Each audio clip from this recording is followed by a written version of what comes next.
take the opportunity to welcome everybody to our October 7th workshop.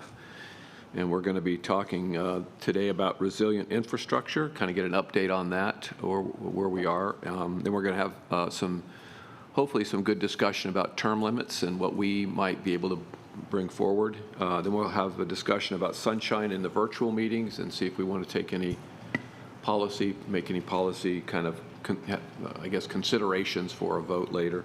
And then we'll go over the agenda briefing. So,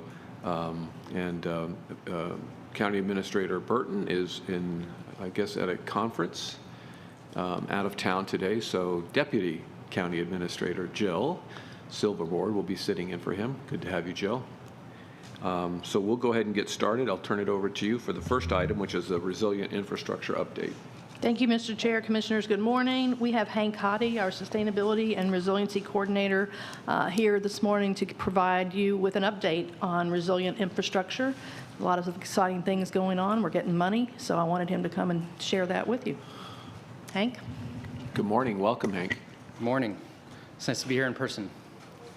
Good morning, Mr. Chair and Commissioners. My name is Hank Hottie, and I'm the County Sustainability and Resiliency Coordinator. Throughout our recent conversations on sustainability and resiliency, we've recognized that you've asked to see some examples of community-based projects, and I'm proud to provide you with some of that today.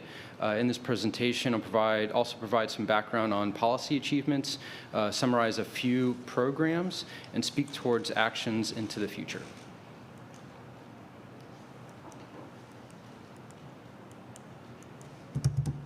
Here we go. Okay. So we've come to learn that building resilience is more than just analyzing colors and lines on maps or preparing for a hurricane. For instance, we're seeing more and more sunny day or blue sky flooding events in recent years. This is disrupting daily life and services in certain areas. In fact, we've seen impacts to our own infrastructure, systems and assets, including salt water coming up through storm drains and encroaching over low-lying lands and embankments, and standing water over stormwater and wastewater manholes. With increased sea level rise, we're going to continue to see more frequent and damaging flooding, especially tidal flooding and even higher storm surge levels. I know you've seen plenty of examples of current day flooding issues, and we now know that future conditions will be different, but what I want to provide today is a snapshot of what we're doing about it. A big jumpstart to our efforts began in 2017 with the development of the Sea Level Rise tool for capital planning. Then in 2019, we passed an administrative directive that required resiliency and climate assessments within capital improvement projects and master plans. Recently, this year, we launched an online version of the Sea Level Rise tool for use by all departments and created a project managers hub in SharePoint as seen on the screen. So not only are we starting to have more coordination across our departments on project management, but we're also working to inform design and construction with the most up-to-date resiliency data and analysis. And we're learning more and more of the need for the use of the Sea Level Rise tool and the importance of it, because we have significant infrastructure in vulnerable areas, and there are many proposed capital projects in locations that need to be evaluated. Speaking of the latest in data and analysis, this August we completed our Restore Act funded sea level rise and vulnerability assessment. We can see in this graphic, we took a risk-based approach for assessing vulnerabilities, which aims to quantify specific exposure and monetizes consequences. Once we know the stressors at play and impacts to specific assets, we can then place a value on that risk, which in turn provides a direct valuation for resiliency improvements. More simply stated, this vulnerability assessment helps us have more informed risk reduction strategies and investments. While this study concluded the work is not done, we need to integrate new data and knowledge into our internal processes and policies. There's also a need for more refined data and analysis for a broader suite of assets within the county and the municipalities, which we will first gain through a grant agreement from the Florida Department of Economic Opportunity that the board recently approved. So thank you, by the way, because that is one of my key projects as a staff person. As you are aware, we're doing a lot to reduce the risk of flooding to our local constituents. Much of this work goes beyond the minimum requirements of the National Flood Insurance Program, which is why I like to refer to it as flood risk management instead of floodplain management. I do hope you read in recent articles that we moved from a Class 5 in the community rating system to a Class 3. This gives flood insurance policyholders in the unincorporated Pinellas area a 35% reduction in annual premiums, which calculates close to $8 million in savings. The new rating will make Pinellas County one of 2 communities in Florida to be rated a 3, and the county is now in the top 1% of CRS communities nationwide. This is a big achievement. Did you yeah, question? Yes. Thank you, Mr. Chair. And this is wonderful news. I know in one of the meetings last week we heard a lot about rates going up. How do our cities compare with the work that we're doing as far as getting to a 3? How is Clearwater, St. Pete, the bigger cities, Pinellas Park? Do you know? Do you mind if I ask my floodplain administrator to come up and answer that? Absolutely. Okay. Please.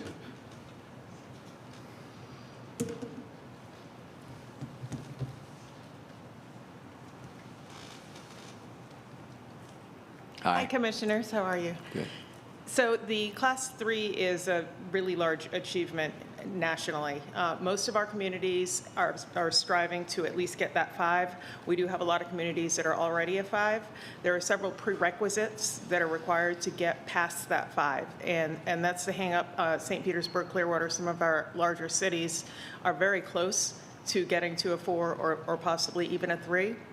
They're just trying to overcome those barriers of the prerequisites. Because we had heard, I mean, that several years ago when we did the surface water, which was to help with the drainage and help with the flooding, that so many cities, 16 cities already had this program in place. And that's why I was curious about, I kind of assumed that they would be ahead of us, but it sounds like we're ahead of them. Is that? So with this class improvement, yes, we are ahead of the rest of the municipalities here. All but 2 municipalities are participants of the CRS program, several of which have a Class 5 or 6. So, I mean, countywide, we are doing really well in the CRS program. We offer assistance to the cities, of course, to help them move forward in the program as well, and we work together with them on things like our program for public information and floodplain management planning strategies and things. Okay. Very interesting. Thank you.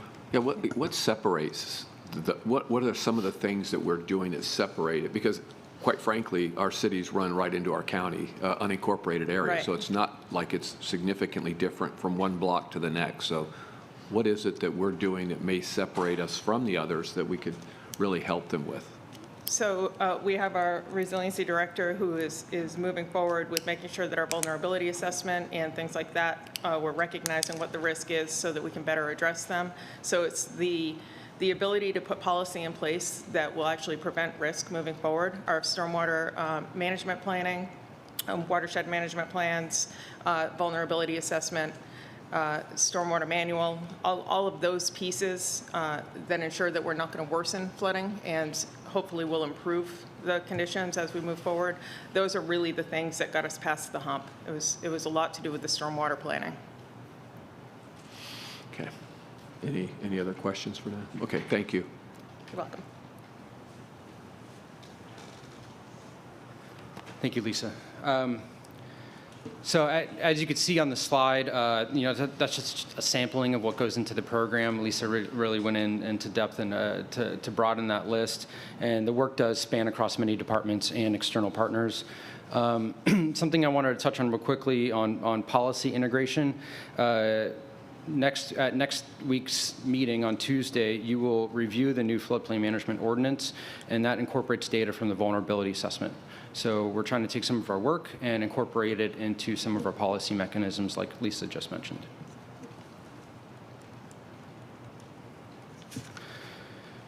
So we know that we are a densely populated county. To offset development and the amount of impermeable surface in the county, we are actively incorporating green infrastructure techniques into land planning and design standards. The program began by providing education materials and tools for encouraging the use of green infrastructure externally. Now the green infrastructure program includes design templates for development plans and features, as well as within county-owned easements, right-of-ways, and different property developments that the county is conducting and constructing. We've also supplied internal education and training on green infrastructure. The graphic to your right shows a depiction of what a bioswale is. These CAD templates have been designed for use internally and externally and are available on our website for download for anybody to use. And this green infrastructure, is it within our stormwater plan? Stormwater, we're going to have some stormwater things ordinance we're bringing forward, right? Yes, Mr. Chair, that's correct. The ordinance is on for adoption next week, but we have asked to provide you a brief presentation this morning as we do agenda review. Right. Our staff's here to do that. Yeah, that seems to be an area that I think more discussion. I'm getting a lot of feedback from the development community about our stormwater Right. approach and what we're doing and the good and the bad, I guess, of it. So I'm glad we're going to have that presentation Okay. later. Go ahead, thank you. Yeah, and not to take too much away from that, in short, our manual and criteria encourages different green infrastructure design. We realized that there was perhaps a lack of examples, and so we came together and got standardized design templates to provide to anybody that wants them. So that's why those are available online, and what you're seeing on the bottom right corner is exactly what you can download off of our website that anybody can use on any site. So we're trying to provide best guidance and management practices. Thank you. So living shorelines, they use natural elements such as oyster reefs, marsh grasses, and mangroves rather than just seawalls to protect shorelines from erosion and increase habitat productivity. Our staff is actively learning about the application of and techniques for living shorelines within distressed coastal areas, as well as hybrid approaches that incorporate both built and natural infrastructure features. This is a big need since just over half of our coastal waterfront, about 600 miles, is already hardened. We've installed a few community-based living shorelines in recent years. The photo in the middle is a recent project from Ozono that was completed last year. We also won a 2020 National Coastal Resilience Fund Award to pay for multiple living shoreline designs on the north end of Philippi Park to protect the existing seawall and test new innovative treatments. The graphic on the right shows Philippi Park, and the area in the red is where we're doing this innovative design treatment and where we won this national funding for. Hold on, Hank. Sorry. Yes. Commissioner Long. Thank you, Mr. Chair, and again, I apologize to everyone for my tardiness this morning. Hank, thank you for mentioning this piece because I want to make sure that you are aware, as all of my colleagues. Have you been over at MacDill on the base and seen what they're doing with their bay area that butts right up to some of their runways? I have, yes, Commissioner. Thank you for bringing that up. Staff visited that site as part of what we're doing for this project. Unfortunately, we went during high tide, so we didn't get to see the entire living shoreline. But they've been they have 6 phases of living shoreline there. I think it spans over a mile, and they've been doing this since 2008, I believe. So they have a lot of data, best practices, lessons learned. Not only are they protecting the airstrip that's there, but it's being used to filter water, and it protects the southern shoreline and the golf course and some of the infrastructure that they have down there. So that's a big local example that we're trying to actively learn from. And if I may follow up, Mr. Chair, Tampa International Airport is doing the same thing, or trying to, with some of their very low levels around their runways. And I hope that you're going to pay attention to what we're doing at the Regional Planning Council, because I'm so proud to share that we received a $500,000 grant to study this very issue. And hopefully we can work in partnership to really take advantage of that. Yeah, thank you, Commissioner. Yes, we are aware of the living shoreline policy guideline that they're creating. We're active in that, including our attorney's office. And so we hope to implement that here. You know, not to there's so many things happening in Tampa Bay, and what I wanted to let you know next is that we actually have a living shoreline build that's happening this month in Philippi Park.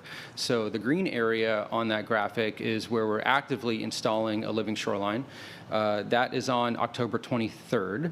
The Eventbrite page was just launched, and so if you're free and want to get your feet wet and handle some oyster bags and Spartina, you're welcome to come out there. So next, I wanted to talk about creating regional stormwater systems. This is a priority for funding and action to support redevelopment. As an example of implementation, the former Bay Point Golf Course was purchased. It's a large 42-acre property that is suited for regional stormwater retention facility with 17 acres of open space for future stormwater system expansion, habitat creation and mitigation, and passive recreation.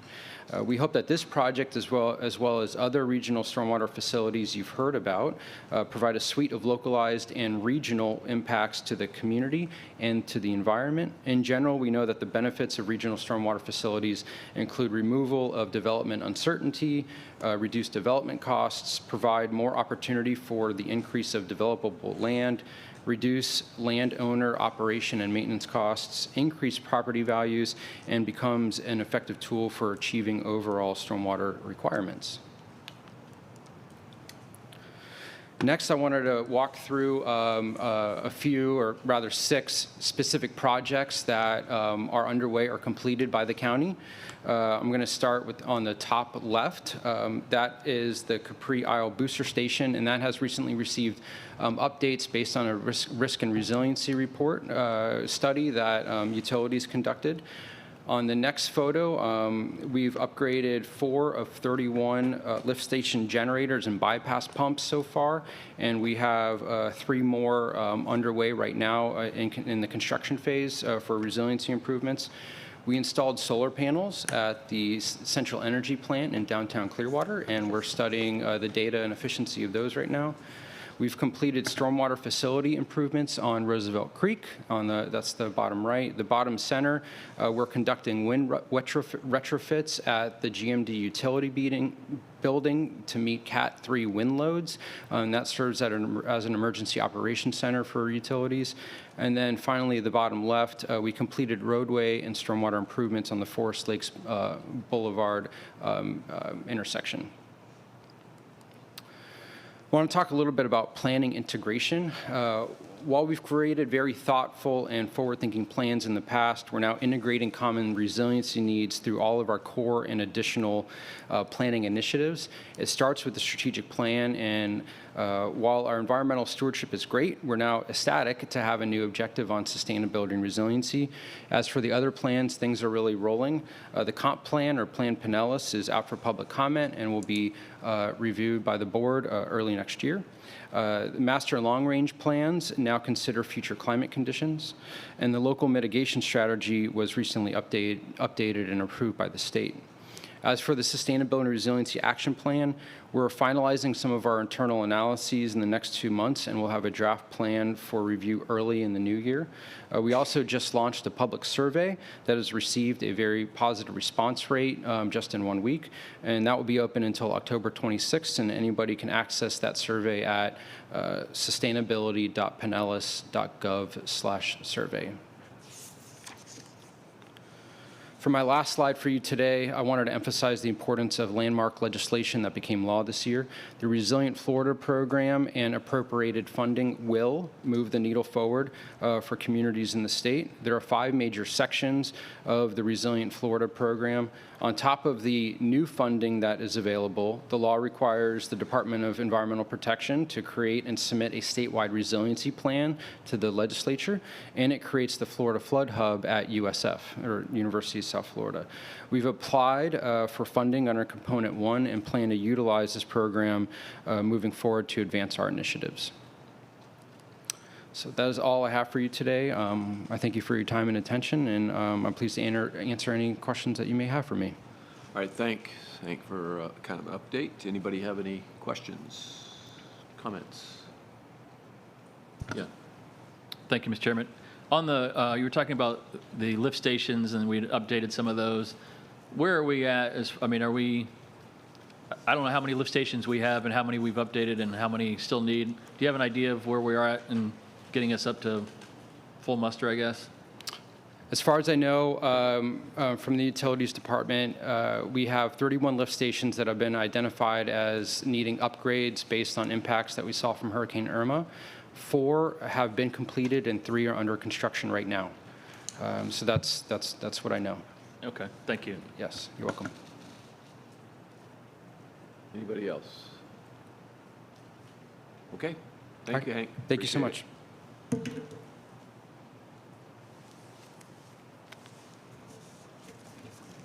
Okay. Second topic today is the term limit discussion, and I actually brought it forward. I just wanted to have some dialogue. I know that Jewel will be kind of leading the discussion. I just had a couple of opening comments, if you don't mind, just from a personal perspective. I certainly have always been somebody that has supported term limits to some degree, wherever that discussion is. In fact, when we had that our group that came together, our charter review group a few years ago, I testified before the group that I thought county commissioners should be subject to term limits. And so over the years, I think there's been and I'm just going to read a couple comments here, there's been a predisposition for term limits in the cities and counties. So I think it's way past time to at least have the conversation. And in Pinellas County, as you know, in 1995, there was actually a referendum passed over 70% in favor of term limits, and ultimately the Supreme Court took action. I'm not going to get into all the legal stuff that we currently don't have term limits. And I guess there's arguments for and against. I just think there's a time for new perspective, new ideas, new ways to implement things. And so bringing new folks through our offices, through the offices that we currently occupy, I think is important. I know Jewel's going to talk a little bit about what different counties are doing and different options and that kind of thing. I think in the end, and we'll get more direction from Jewel, we have to kind of balance simplicity, trying to be simple so that it survives any kind of judicial challenges, but at the same time complicated enough to address the issues that we need to address. So from my perspective, and I've talked to a lot of people that consider themselves non-term limit people, but when you talk specifically about 16, 20 years, they kind of say, well, of course, that's way too long. So not everybody, but many that I've talked to. So then I talk about, well, then you do support term limits. You maybe just don't support 8 years. The 8 years is enough concept. So I've, again, having had a lot of those conversations. The other thing that strikes me, well, anyway, my idea was that we talk a little bit about it, and I think we need 5 people to bring forward conversation. Or for referendum, 5 of us have to support that effort. Our residents have taken that effort themselves, and it led to what we now have, which is not term limits. So I think we really need to provide that opportunity. And so my thought was, since baseball analogies seem to be in vogue today as we start baseball postseason, that 3 terms and you're out. So the idea would be that we have 12 years to serve, and then you step away from the dais. You are finished as a county commissioner.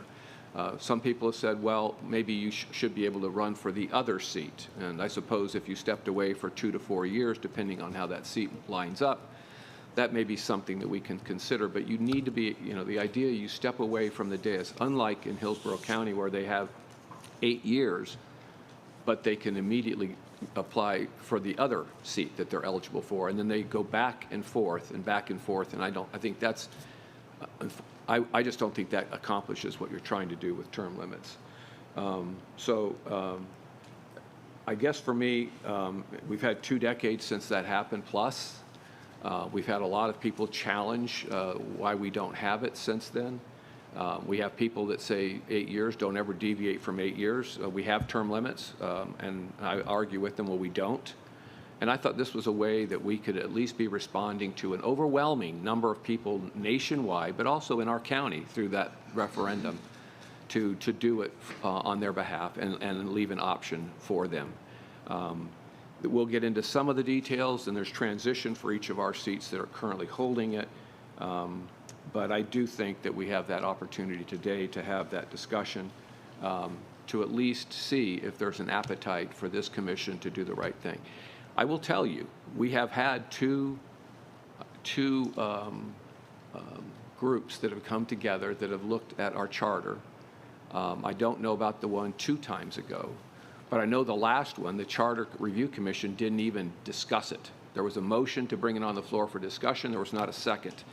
And it's either that the group that we assembled have independent thinking, that they don't like that idea, or they simply are, many of them, a reflection of us up here that may not like the idea. But it didn't even come up for discussion, which I thought was just shameful.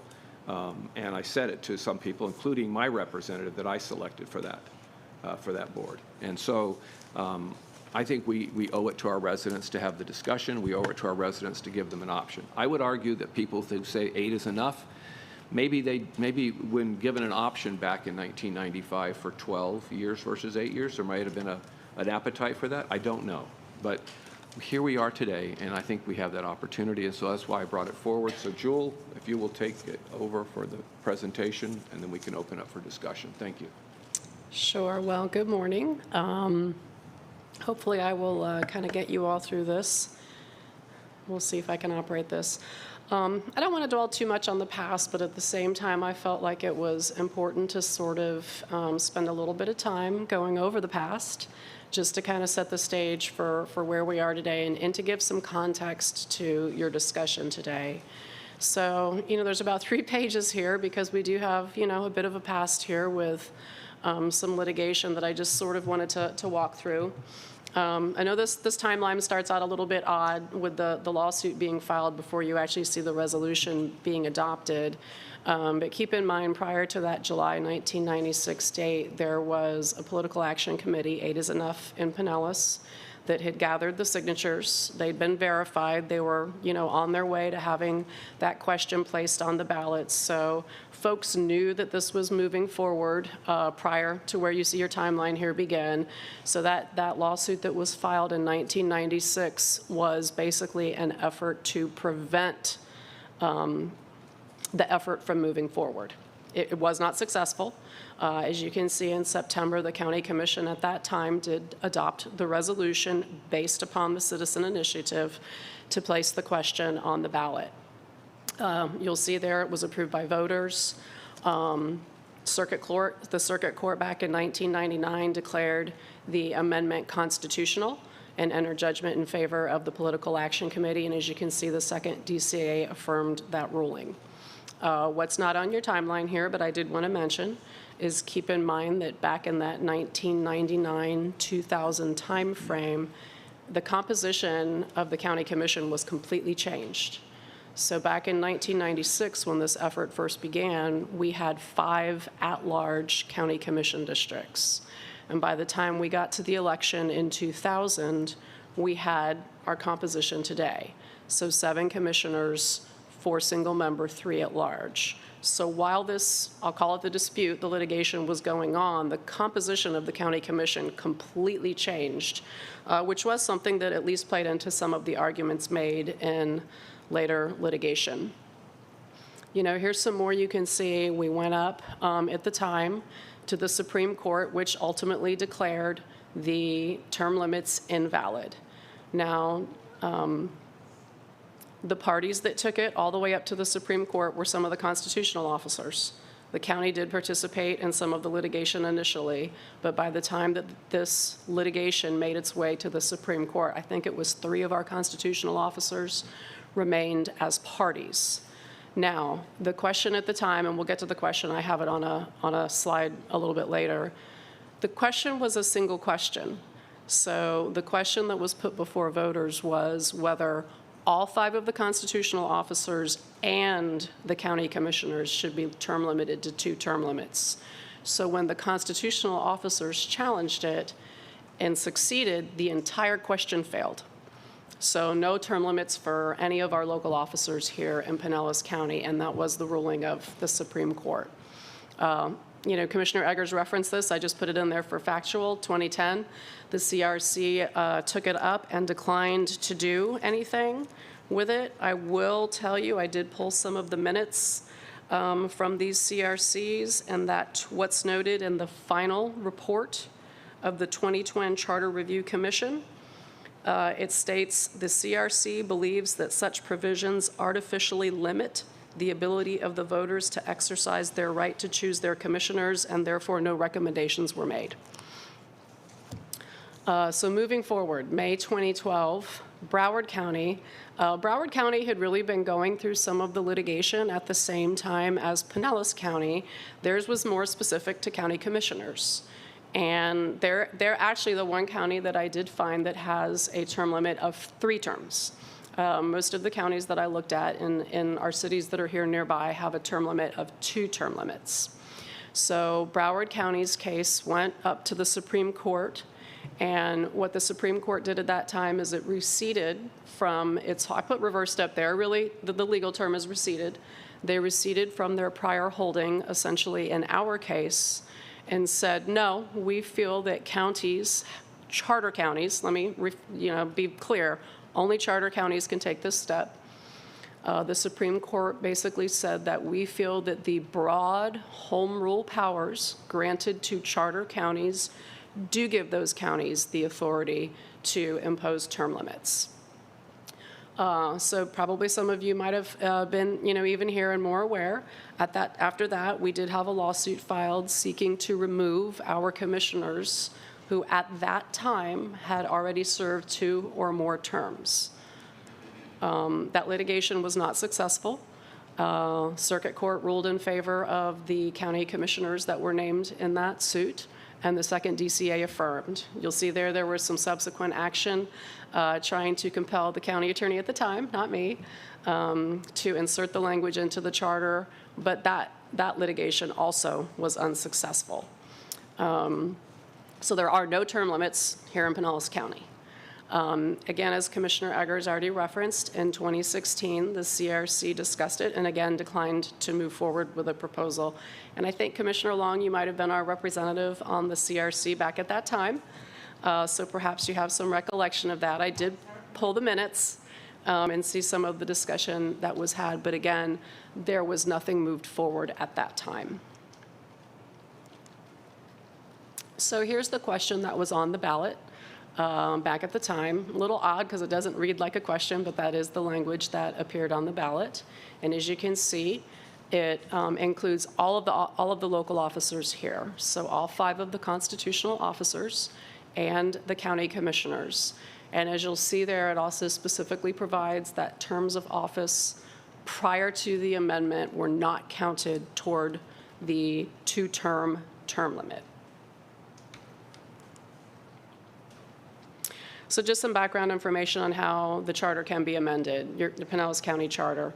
Of course, the county commission can do it by ordinance, and as you see there, what's required is a majority vote +1, and of course, then it goes to referendum. Now, again, referendum can be at a general or a special election. You've got some big elections coming up next year, so if you did move forward, you could easily place it on one of those elections that is already scheduled to take place. Citizen initiative is another way that it can be amended. Of course, that's what we saw happen back in the 90s that brought this issue forward the first time around. And of course, by Charter Review Commission. Your next Charter Review Commission will meet probably, I would guess, beginning in 2023 and would have access to the 2024 ballot to place any questions they may approve. Commissioner Justice. Thank you, Mr. Chair. Just a couple of quick questions. The citizen initiative, do you know what the numbers are? How many signatures they need, petitions for a charter? I have the charter pulled up over there on my computer, I can tell you. I want to say that in one of the last CRCs, we changed it. I want to say we might have taken it down just a little bit. When I sit down, I can give you that information. I do have it pulled up. I know that there is a minimum percentage of, I believe it's registered voters is how the charter reads, not just citizens, but registered voters. And it also is required to be spread throughout the county. So a minimum number, I believe it reads from each district, to ensure that it's not completely focused in, one part of the county. And then the charter, you said the Charter Review Commission meets, how often, is it 7? They meet every 8 years 8 years. now. Again, that was a change that was made, I think, back in 2010. And we used to meet, the Charter Review Commission used to meet every 6 years, but a change that was made, I want to say again, back in 2010, was for it to meet every 8 years so that it would coincide, that it would always coincide with a presidential ballot. Thank you. Commissioner Long, you had a question? Yes, Mr. Chair. I don't know if this is a question or more of a fact for my colleagues, which is interesting that Commissioner Flowers and Commissioner Seal aren't here today. But I think we have term limits, Mr. Chair, and that's because I'm in the first year of my third term. In 8 years on this county commission, since I was initially elected, we have had 4 county commissioners that are no longer with us. And to me, that is almost an entire, that's, the majority of the county commission in 8 years are new. And with the budget the size that we have, the scope of responsibility that we have, I think it's an enormous challenge to ask a brand-new commissioner to be totally up to speed on all these issues in a short amount of time. In my opinion, we have term limits because if the voters don't like a commissioner that's in office and they don't think they're performing properly, guess what? They'll be voted out of office. So I find it somewhat interesting that, yes, you were at the Charter Review Commission and spoke vehemently about the need for term limits, and I'm curious about if you remember our conversation right after you speaking, and how interesting it is that now you are past 8 years and you are running for re-election again. So it seems a little disingenuous to want to bring this forward when voters have clearly expressed their interest. Thank you. Yeah, well, I really don't want to get into debate yet. I can debate almost everything you just said and totally disagree with all of it. But why don't you go ahead and finish I don't think there's any other questions at this time, but go ahead and finish your presentation, if you will. Well, just a little bit of comparison, what we see around the state, and I really pulled some of the bigger counties and our 2 larger municipalities here locally, just to show you what they have in their charters. Again, Broward, like I mentioned, is the only county that I found that has 3 4-year terms. What's typical to see are 2 4-year terms. It gets described a little bit differently in different charters. Sometimes they say 2 full terms. Sometimes they say 8 years. I found one that said 6 years during 2 terms. So you can be very specific in how you craft things. But just for some perspective, that's what we see here locally. Now, I did want to mention that I think that most of you all are aware, Hillsborough County and the city of Tampa, their charters are pretty specific as far as allowing a commissioner to serve, for instance, 2 terms in a single-member district and then to run for the at-large district. Many of the other charters are silent, so I don't know how to interpret that necessarily, but I would say if you see something that says 2 consecutive terms, to me, without a provision that says you can run for those other terms, that would be a prohibition. Certainly could be something that was up for debate, but one thing I would point out is that if you do wish to move forward, I think that it would be good to have a full discussion on exactly what you would want term limits to look like, whether you would wish to allow moving from single member to at large, whether, for instance, you might want to say, well, a term limit would be 3 terms, but you could sit out 2 years and then run for another seat. I did find that in one charter. I believe that was down in Sarasota. There are different ways that you can craft language to basically accomplish your purpose. I'll move forward to here. This again is hopefully I captured, what you were thinking. But this is sort of at least what I talked about with the chair as far as a proposal. Again, my suggestion would be that if, for instance, this is what you wanted to move forward with, that we craft language very specific to make it very clear that that's our intent.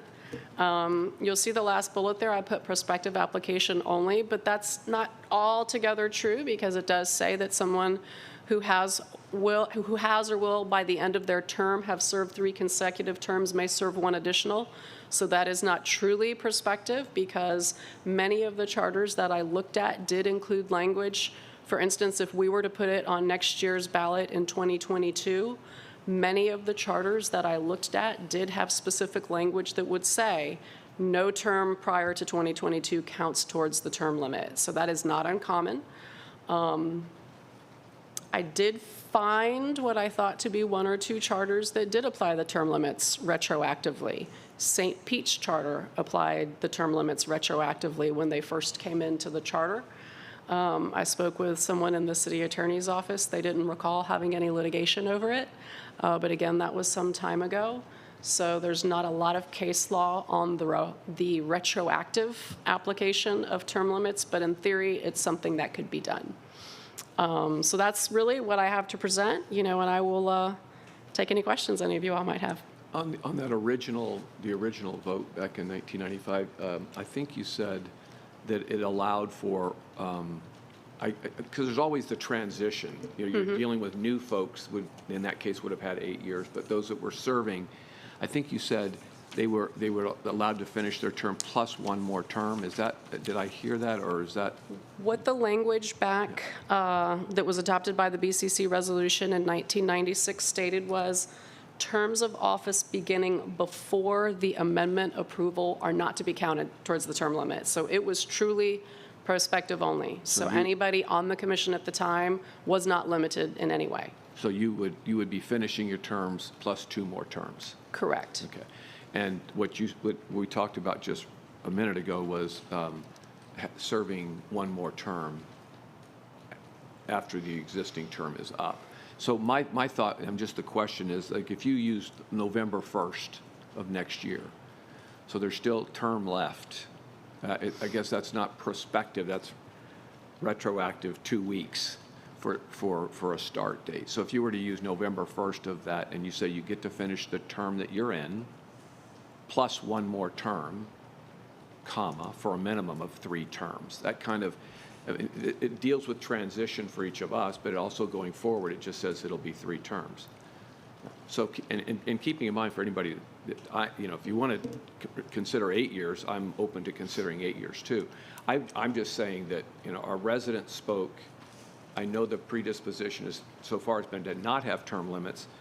And talking to a number of people that are so inclined, said some term limits make sense. And so 3 terms made sense to me as long as you step away from the dais after the 3 terms and you're not continuing on.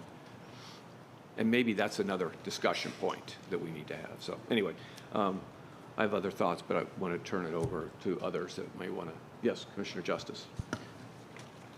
Thank you, Mr. Chairman.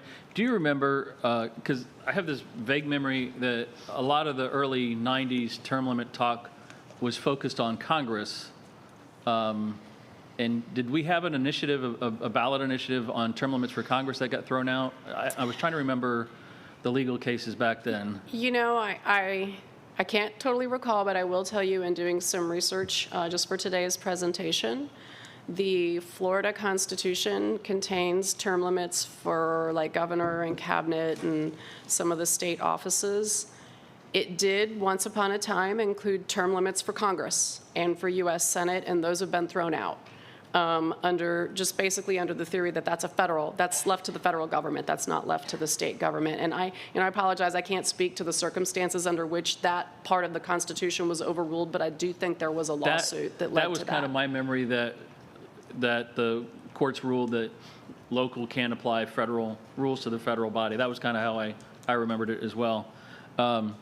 It's just, I mean, it's an interesting conversation, and the fact that 2 charter review boards have met and declined to move this forward to a vote is telling. You know, we used to have a gentleman from North County that would come visit us a lot several years ago, but I haven't seen him in years. And besides one of our speakers that speaks almost every meeting, that I assume he was referring to term limits when he calls half the board illegal commissioner. I assume that's what he's talking about. He doesn't specify. But beyond that, those 2 individuals, term limits is just never comes up.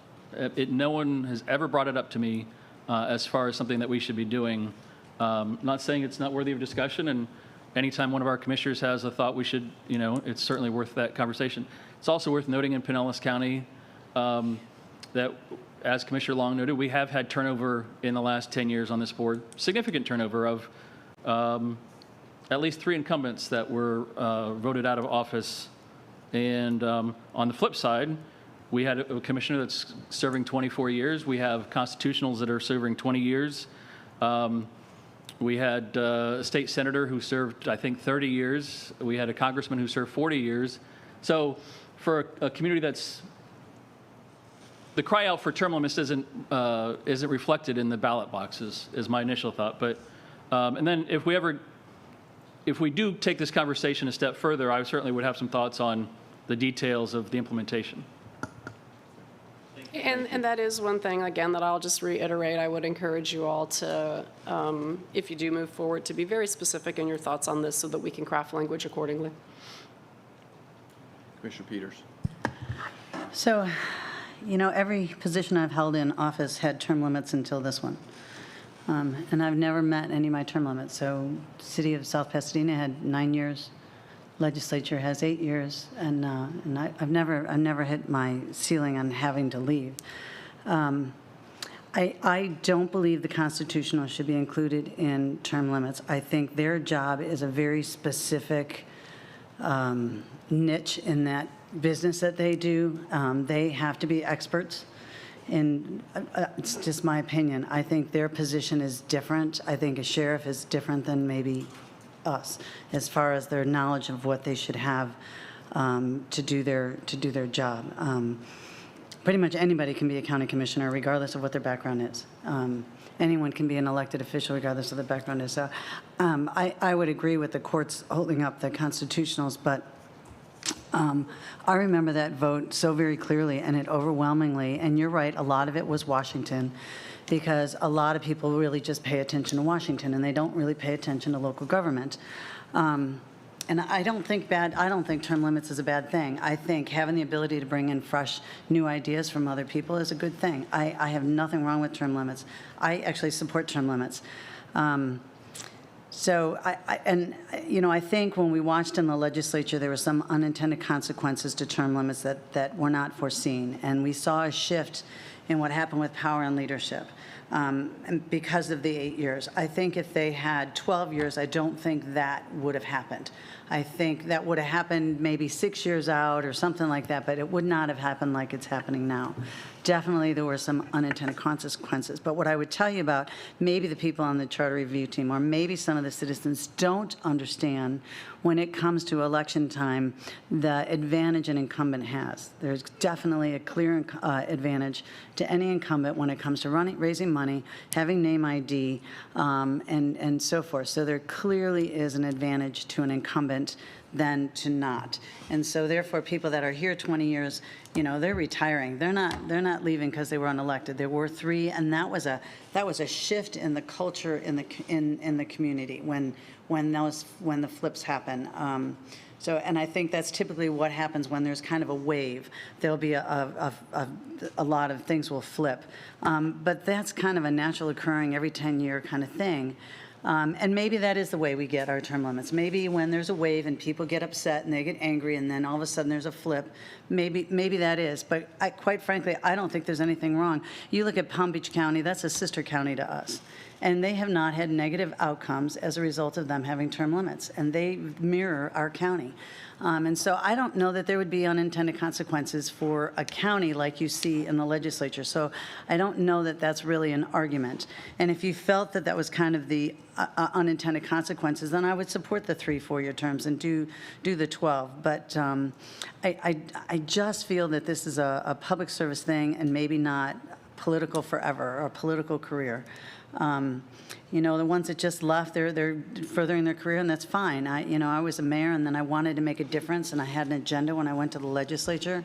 I was very successful on moving that agenda, and then I came here with a very specific agenda, and the county is now working on that agenda. So I don't consider myself a career politician. I consider myself somebody who had an agenda, and I'm working on making the world a better place, leaving a legacy, making the world a better place than it was before I came in it or before I raised my children in it. And so I'm a strong supporter of term limits. I was disappointed that the Charter Review didn't move it forward, and I do believe it's because a lot of the citizens don't understand when it comes to campaigning and the political game that goes on and the political, just all of the things that go with it, they don't truly understand the advantages that an incumbent has. And I do think there's, I think, Renee coming on, I think new people coming on changes that dynamic, but not in a bad way. I think it's a good thing. And but when you got the same old for 20 years, there's a lot of complacency that comes by, and I think our citizens deserve that. And so I'm a total supporter of term limits. Yeah, and thank you for the clarification on the constitutionals. I don't think I've used the constitutional words yet. I'm really talking about the county commission seats, because the professional careers that they leave to take over their constitutional offices is a significant step, and I think we need high quality people in there. So I'm not talking constitutionals. I am talking our own seats here, just for the record. So, yeah. Jill. If I can, just to get back to Commissioner Justice's question about citizen initiatives. So what the charter requires for a citizen initiative is a petition signed by registered electors equal to at least 8% of the number of registered electors of the county at the time of the last general election. And then it goes on to state that no more than 40% of those registered electors may reside in any one at-large county commission district, and no more than 30% may reside in any one single-member commission district. So that's basically, your requirement for a citizen initiative. And one thing I will also just point out, I know that we're very used to at this point seeing state constitutional amendments that require a 60% threshold. Your charter is a majority, so 50% plus 1. Yeah, with all those percentages, no wonder we haven't had another effort to come forward. I will tell you, on occasion, we'll get the question, and I know that many of you know that I work with the supervisor as well, and we will send out information to folks that just ask, what does it take? So those inquiries are made. I haven't seen one, obviously, come forward, but it's a big lift. I want to say that at the last general election that our registered voter count was north of 600,000, maybe like 620, 630. Don't hold me to that, but it was definitely more than 600,000. So, of course, we have a lot of registered electors here in Pinellas County. Thank you. Any other comments, questions? Just, well, and we're just having a good free-flowing conversation here, but it is interesting. I mean, we have very good quality people doing our constitutional jobs right now, but we don't have any qualifications that they have to check off on a box to do that. And so anyone can get elected as sheriff, or anyone can get elected well, I should ask the attorney before I say that, but we've had folks that don't have the same traditional qualifications. And it's also worth noting that every single one of the commissioners was an elected official in another capacity before. So it's not like your neighbor Gus suddenly gets elected to, and I think that's what people thought were going to happen in Tallahassee, is that term limits, suddenly we won't have these career politicians. but we'll have my neighbor Gus suddenly be my representative, and that's exactly what did not happen. We had folks that were much more tied into the system, where they were connected to a professional association, or whether they were a politician in another role, or they were connected to a lobbying. It became much more that than what a citizen legislature, which people I think intended when they voted for term limits back then. And I had one other thing, but I've lost it, so. Yes, okay.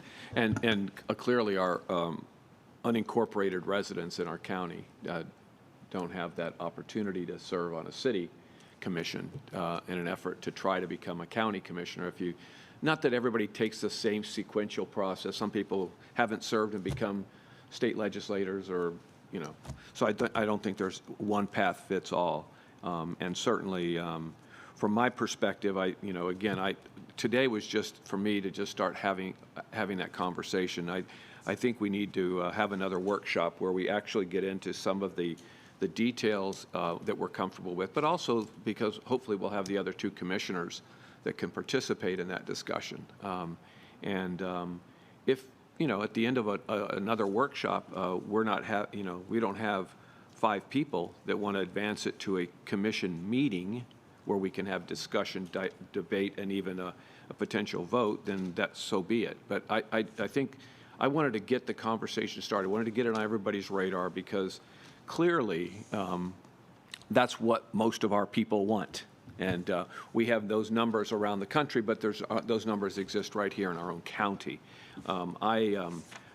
So the point I was trying to bring up when I asked Jewel about the plus another term, so whether I have 2 terms or 3 terms, anything we put forward is going to allow at least one more term. So it's irrelevant to me. If I have an 8-year term or I have a 12-year term, regardless of what we end up coming up with, you're going to have the opportunity for one more term. We're trying to deal with the big picture going forward, and at the same time deal with the transition of existing commissioners, which if we get locked up in that detail too much, then we lose the forest for the trees. And I think we need to have both conversations clearly. I think, Jewel, you said that. We need to have that. At the end of the day, we have to get detailed about what that proposal will look like. But I think really it's about that bigger picture of whether we want to have our residents have the opportunity to have a vote. That's what it comes down to. You may have an opinion, and we all have different opinions, but I think at the end of the day, our residents had that opportunity, and it was, in effect, taken away from them. I think we owe it to have another opportunity. That's really my driver. Commissioner Gerard? Thank you. Well, I didn't know that you had your hand up, sorry. Yeah, beforehand. because you weren't looking at me. I just thought I'd weigh in because everybody else has. I agree with Commissioner Justice that anybody can run for a constitutional office, and fortunately we have some very qualified people in there and have been in there a long time. But you could also have people get on the ballot who, by some fluke, get elected because they had a maniac running against them or whatever. We've seen that happen in city commissions, even here. And I agree that term limits has turned over or elections have turned over the composition of this commission over the last 8 years, well, including my own seat. And even last year, we came very close. Our elections are not landslides. And I think that says a lot. It says people are engaged, people are paying attention to what's going on. And, I don't consider myself to have an advantage because I'm an incumbent. I have a record. So if people like my record, great, I'll get reelected. If they don't, I am out of here because that's how it works. I think what happened in the legislature when term limits came in is it put staff much more in charge. It put lobbyists much more in charge. It's very difficult to learn everything you need to know in a couple of years. Even in 8 years, there are things, when Commissioner Seal starts bringing out things from 20 years ago, they're often very valuable to know. And I'm not saying every one of us should be here for 20 years, but it's great having some institutional knowledge. And I think we're all going to miss her a lot when she leaves. And I think we already miss Commissioner Welch because he had that institutional knowledge as well. But, I mean, once you get where you have a majority of those people, as we have in the, well, I don't even know if I can say that anymore with the constitutionals, but many of them have been there a long time. So no, I don't see any compelling reason why. And I would say in 2021 or 22 that I don't hear a majority of people saying they want term limits either. I have never had anybody say to me, it'll probably happen this afternoon, but I've never had anybody say we ought to have term limits. You know, so I don't know. I guess you're talking to different people than me. Yeah, I'm asking. So, Commissioner Long. I'm curious, in all the time I've been on the county commission, which certainly, you know, doesn't measure up to some of my colleagues, present and former, the only individual I've ever heard talk about term limits is Mr. Wheeler from North County. So, Mr. Chair, when you talk about the tons of people, or whatever that adjective was that you used, it was a lot of people are demanding term limits. Where are they? Because I've never heard from them. Commissioner Gerard just said she had never heard from them.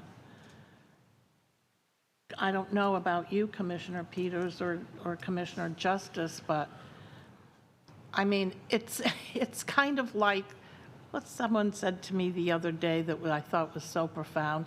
It's like trying to sew a coat on a button. If it's not broken, why are we trying to fix it?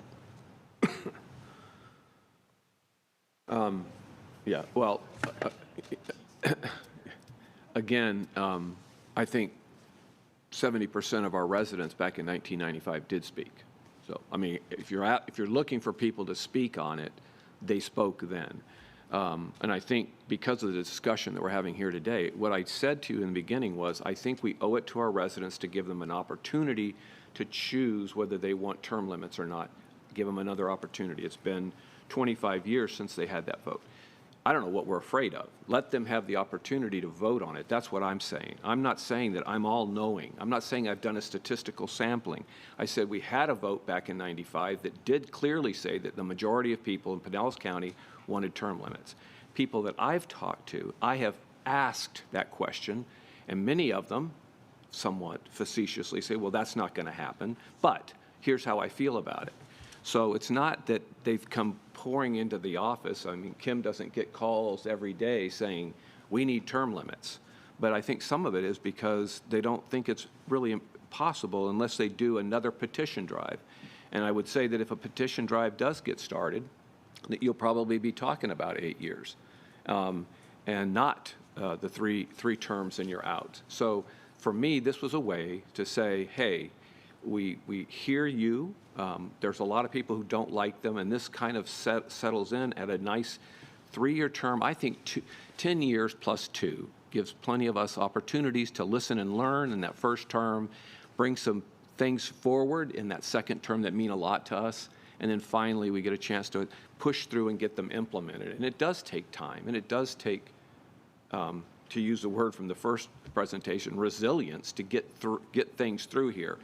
It's not like whether the Democrats control the House and the Senate and the governor's office in Tallahassee or vice versa. Here, it's working with each other to try to get something done. It takes 4 votes. It can't just happen. So to me, it was really about that. It's pretty simple. Instead of putting everybody through having to do a petition drive and the complexities that go with it, they've done it once. Let's do it again on their behalf. Commissioner Peters? So I just have a couple of comments. First of all, I hear it all the time, and matter of fact, one of the opponents that ran last time ran on term limits. So not by very much. And so my point is, I believe because of COVID, we have had so many more people engaged in our county meetings, more than I think we've ever had engaged in local government ever.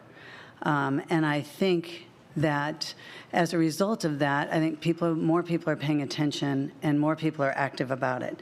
And so I think that when the last language went through and there was court cases, I think people got frustrated and just said, I give up, I have no hope. And many of their opinions is that we're doing something illegal. I'm not saying that that's true. I'm just saying that's their opinion.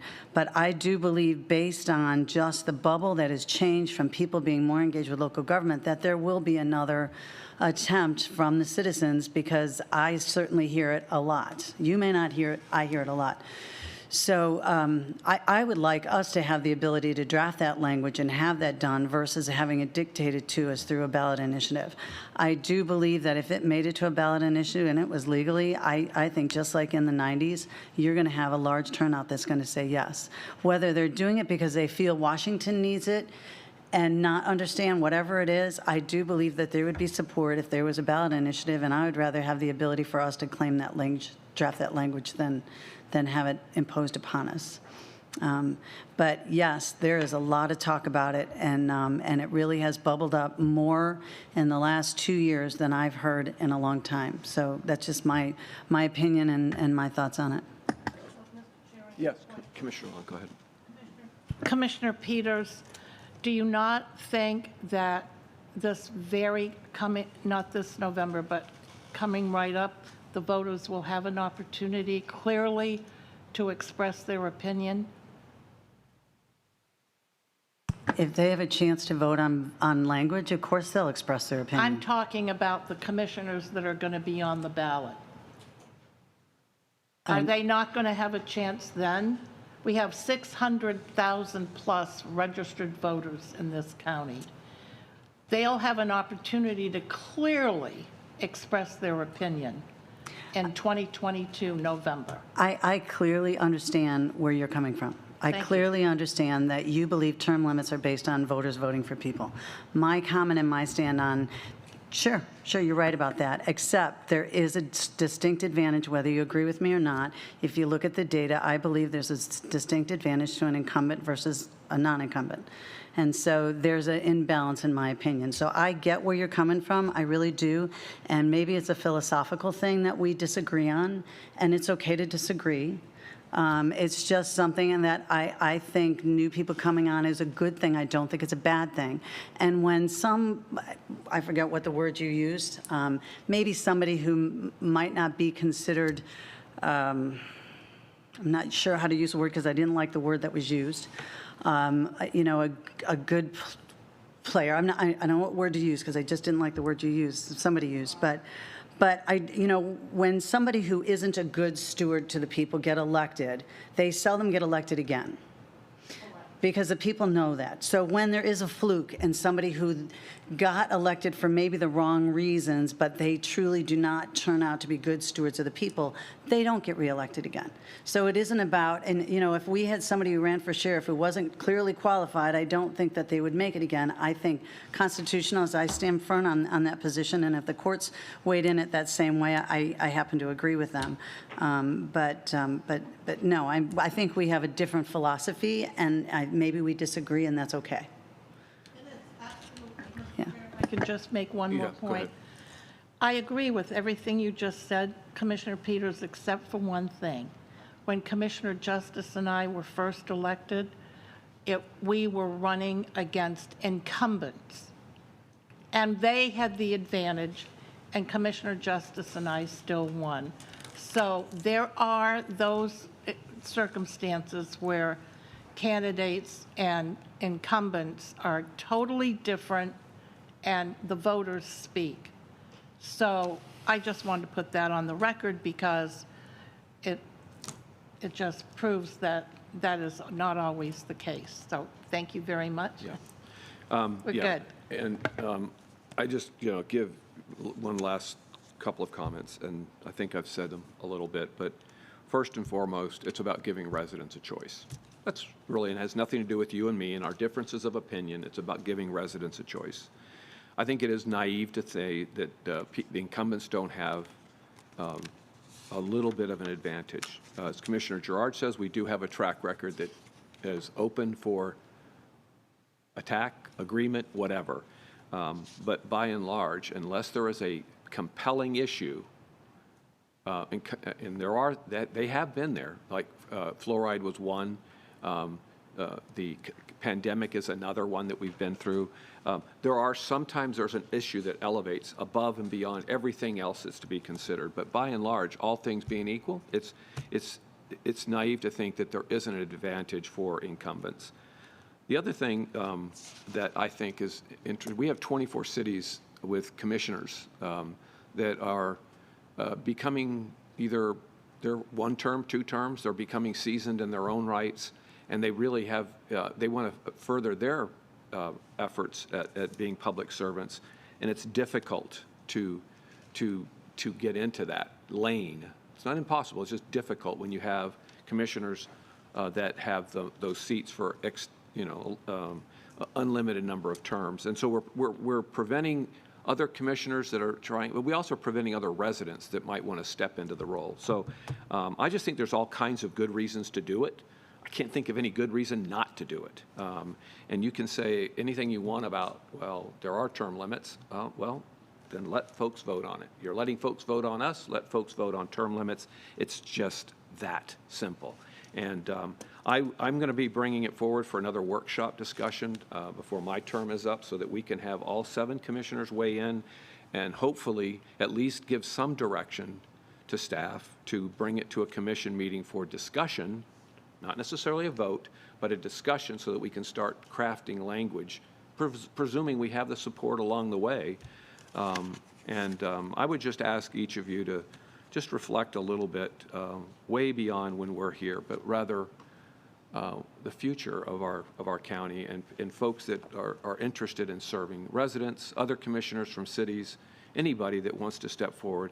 You know in your hearts it is difficult to take this on, this effort to run for office with 250,000 residents or 1 million, depending on your seat. It's a Herculean effort for sure. So it affects family and friends and monies and all that good stuff. And so I would just say, please be open-minded as we have another discussion and a workshop about where we can compromise between the 8 years is enough and that. Yes, Commissioner Jewell. If I can just mention one more thing, because I've heard it discussed here during your discussion here. The term limits that appear in the Florida Constitution that do relate to the congressional offices, they actually still appear in the Florida Constitution. They're not valid, but if I'm reading the historical note here right, they were adopted in 1992 by initiative petition. They were invalidated by the Florida Supreme Court in 1999 with a finding that they violated the qualifications clause of the U.S. Constitution. So that, you're correct, Commissioner Justice, it was going on kind of around at the same time. Thank you. Okay, all right. Any final comments before we move on? Okay, we're going to move on to sunshine and virtual meetings, and we'll turn it over to Jill.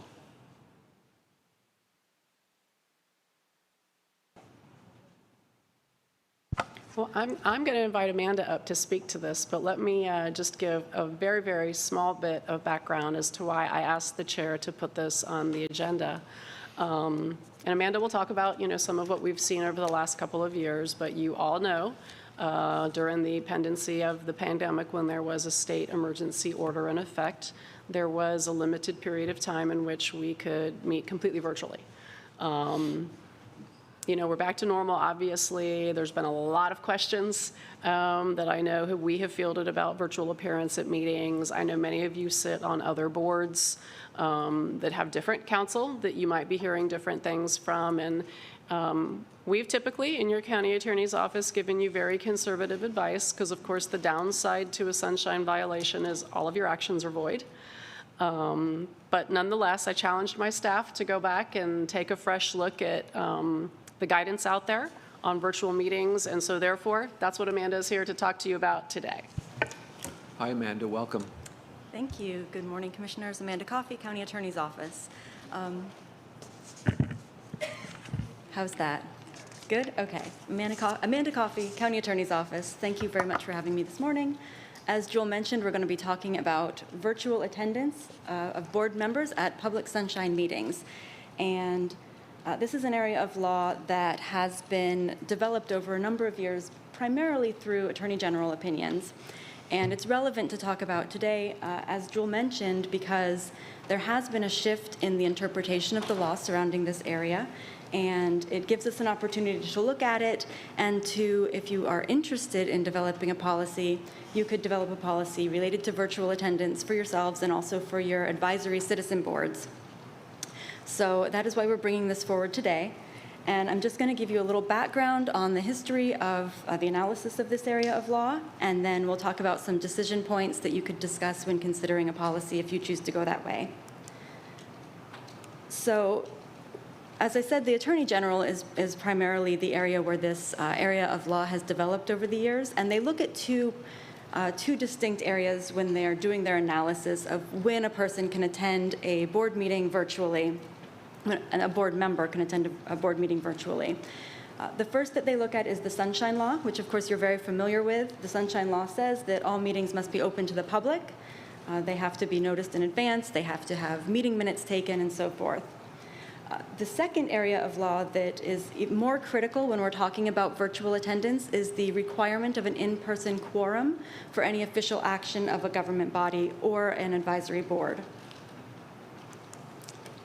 The quorum requirements are, under Florida law, that there must be a physical in-person quorum in order for a board to take official action. So this is really critical. If there isn't an in-person quorum, there could be a challenge to any action that's taken. So the Attorney General has said in rare, extraordinary circumstances, a board member could attend personally and constitute part of a quorum. But that should be very rare, and we have to make a really careful analysis of that. The board would have to make a determination that that was appropriate. So we're talking about things like illnesses or pandemics, for example. Amanda? Yes. So, okay, so if we have folks that are, they're wanting to tune in, when you say a quorum is needed to be present, it doesn't necessarily mean that a majority of the 7, in other words, 4 votes, needs to occur on any vote. It's only a majority of those that are present. So it could be 3-2, for instance, if 2 people aren't there. If we have a virtual person, and it's, so I'm just curious about that. Yeah, so the vote issue is different from the quorum issue. Okay. And what the law says is you would have to have 4 people in person sitting here, and then you could potentially have other people attending virtually and not impact the quorum requirement, the in-person quorum requirement. And then the votes would fall however they fall. So those are really 2 separate issues. Gotcha. And what we're talking about here is really just the having bodies and seats in person physically. Thank you. Go ahead. And quorums are generally the majority of board members, but I just wanted to point out that you may have other advisory boards that have a different number. The governing documents for certain boards might establish a different number of members to constitute a quorum. So just be aware of that. It's not always the majority. So this is a list of the important Attorney General opinions on the topic of virtual attendance. As you see, there are quite a few of them over the years, and the Attorney General has been consistently very conservative in their approach to this matter. From about 1983 to 2003, the Attorney General primarily talks about when a person can attend virtually and be part of the quorum, the in-person quorum that we were talking about. In 2003, the Attorney General shifts a little bit in their analysis and expands that position to state, even if there is an in-person quorum present, any other member of a board can only attend virtually if there's extraordinary circumstances as determined in the good judgment of the board itself. So that's an expansion of the position that the Attorney General had taken prior to that time. And we've adopted that more conservative approach as well in our office in providing advice to yourselves and to your boards. Then 2020 happened, of course, and the whole world got turned upside down, and we all became much more comfortable using virtual meeting technology and telecommunications technology. And during that time, the governor issued emergency executive orders suspending quorum requirements, in-person quorum requirements. And when he did that, many of your boards got used to meeting virtually. Those requirements, or those executive orders, I should say, have since expired, and in-person quorums are now, again, required in order to conduct official business. But across the state, many boards, local government boards, had questions about this, wanted to know, can we keep meeting virtually? How do we do this if we want to? And so in response to that, the Attorney General issued a new opinion, 2020-03. This is a very expansive, long opinion. It summarizes the whole history of the law in this area. It's a good opinion. And in this, they recede somewhat from their very conservative position in relation to individuals attending meetings as long as there's a physical presence, physical quorum present. So this is what the 2020 Attorney General's opinion states. It clarifies that meetings of government boards, and that includes advisory boards, must be open to the public. So the Sunshine Law always applies, of course. It states that a physical quorum has to be present for a board to conduct official business, unless there's either a statute providing otherwise. For example, state boards are allowed to meet with using telecommunications technology always. They don't have to have the in-person quorum that local government boards have to have. Or if it's suspended during a state of emergency, as what happened in COVID.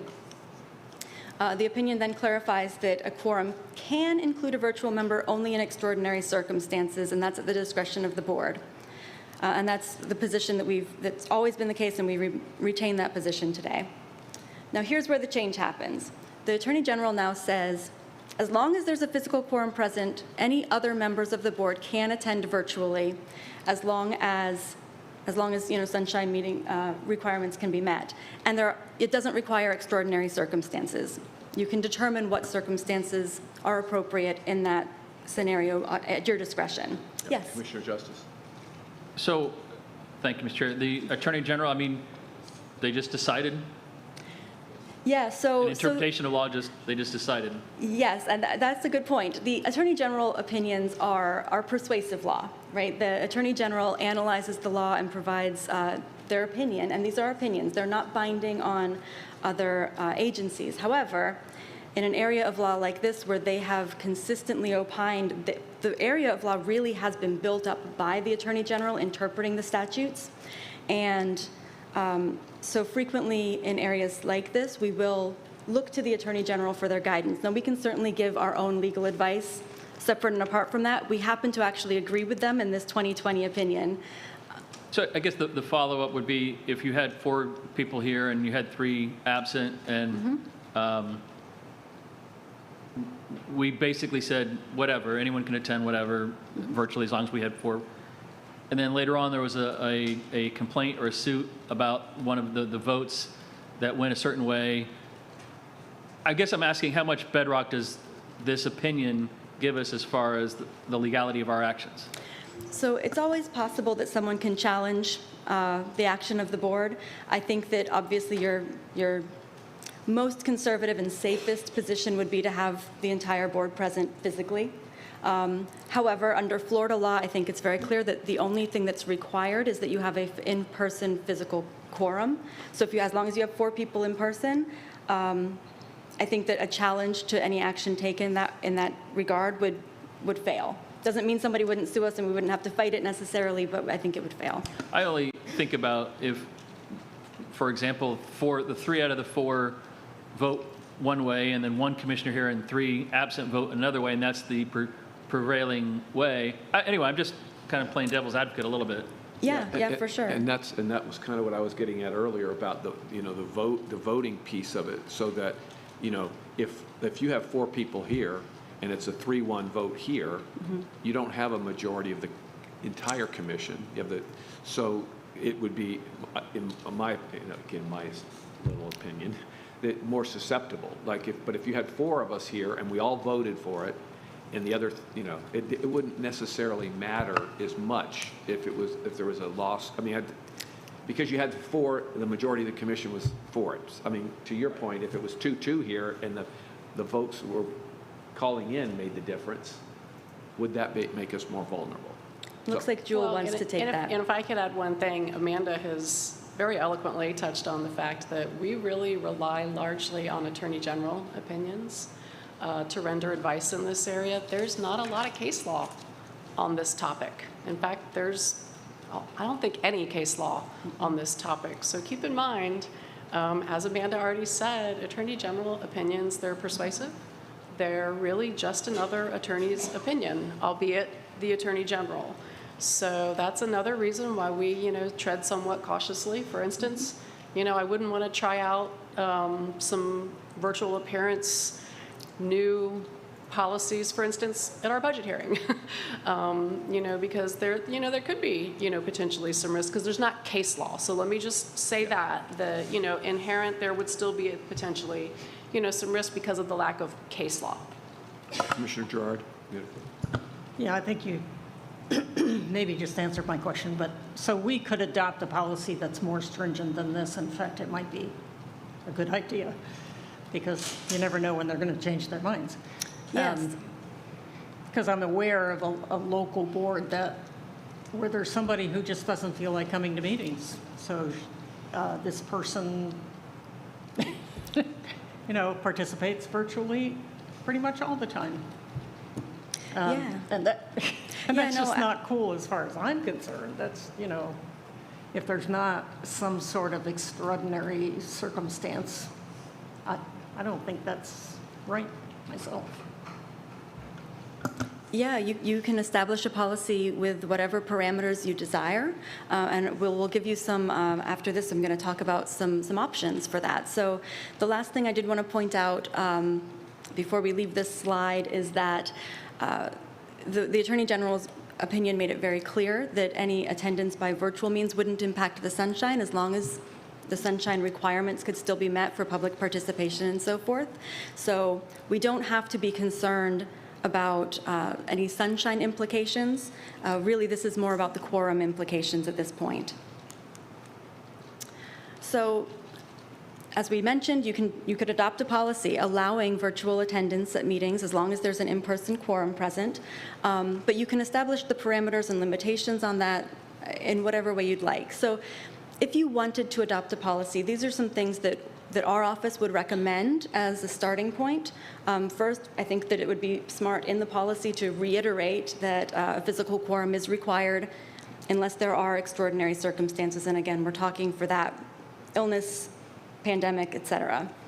The policy should then authorize virtual attendance by a member of the board only when a physical quorum is present already, and as long as sunshine requirements can still be met, as long as the meeting location, technology, staff availability is also sufficient to support effective virtual attendance by that board member, where the board member themselves on their end is appropriately equipped with technology to speak and listen and participate in the meeting. We would recommend that you require that they ask in advance to attend the meeting virtually. And then a recommendation that we have, this isn't really required, but we would recommend that the policy state that the member who wants to attend virtually has to be hindered by circumstances from physically attending. Now, this is a little bit of a lower bar than extraordinary circumstances, of course, but it's a little higher bar than they just don't feel like it, they want to stay in their pajamas. So these are things that we think would be a good baseline for a procedure. And there are a lot of decision points that you would have to decide at your discretion in developing this policy. And these are some of those points. They're certainly not limited to this, but things that you might want to think about are, do you want to have the same standards for yourselves in the BCC as you do for your citizen advisory boards? Do you want the citizen advisory boards to establish their own standards? And if they're different, what does that breakdown look like? Would you like to adopt different standards for yourselves for work sessions versus official meetings? That's something that could certainly be considered. Would you want to delegate authority to grant the right to attend a virtual meeting to the chair, so that can be just granted in advance? Or would you want that to be something that the board would vote on each time that the question came up? Would you want to limit the number of times an individual board member can attend meetings like within a particular year, like one commissioner can only attend virtually twice a year, for example? Or do you want to limit the number of individuals who can attend an individual meeting? Aside from the quorum requirements, of course, would you want to say only 2 individuals of the board can attend a particular meeting virtually? And so, of course, all of those, you can decide what those standards look like. Finally, do you want to require video conferencing, because that's now widely available, or would telephone attendance be sufficient for virtual attendance? And any other standards and limitations that you deem would be appropriate. So you have the authority to make all of these decisions in adopting a policy if you want to do that for yourselves and for the advisory boards. We think a formal policy might be helpful in advising your advisory boards for consistency, but of course it's absolutely not required, but it is an option. And if you're interested in adopting a policy, we've provided a framework in your agenda packet. It's just a draft policy. It's not intended to be anything in stone. It's just a rough draft to kind of get things rolling, get the discussion started, something you can use as a framework. And it's got at the bottom of that draft some of these decision point questions that we just talked about. So that is the entire summary, and I can answer questions if you have any. Yeah. Well, first, I agree with you, Jewel. Amanda, you did a great job. Thank you. That was very clear. Tried to make it as simple as possible. I think it can be very complicated, and I think we can try to bring that in for some reasonableness. I mean, this whole pandemic thing has just made us think about extraordinary.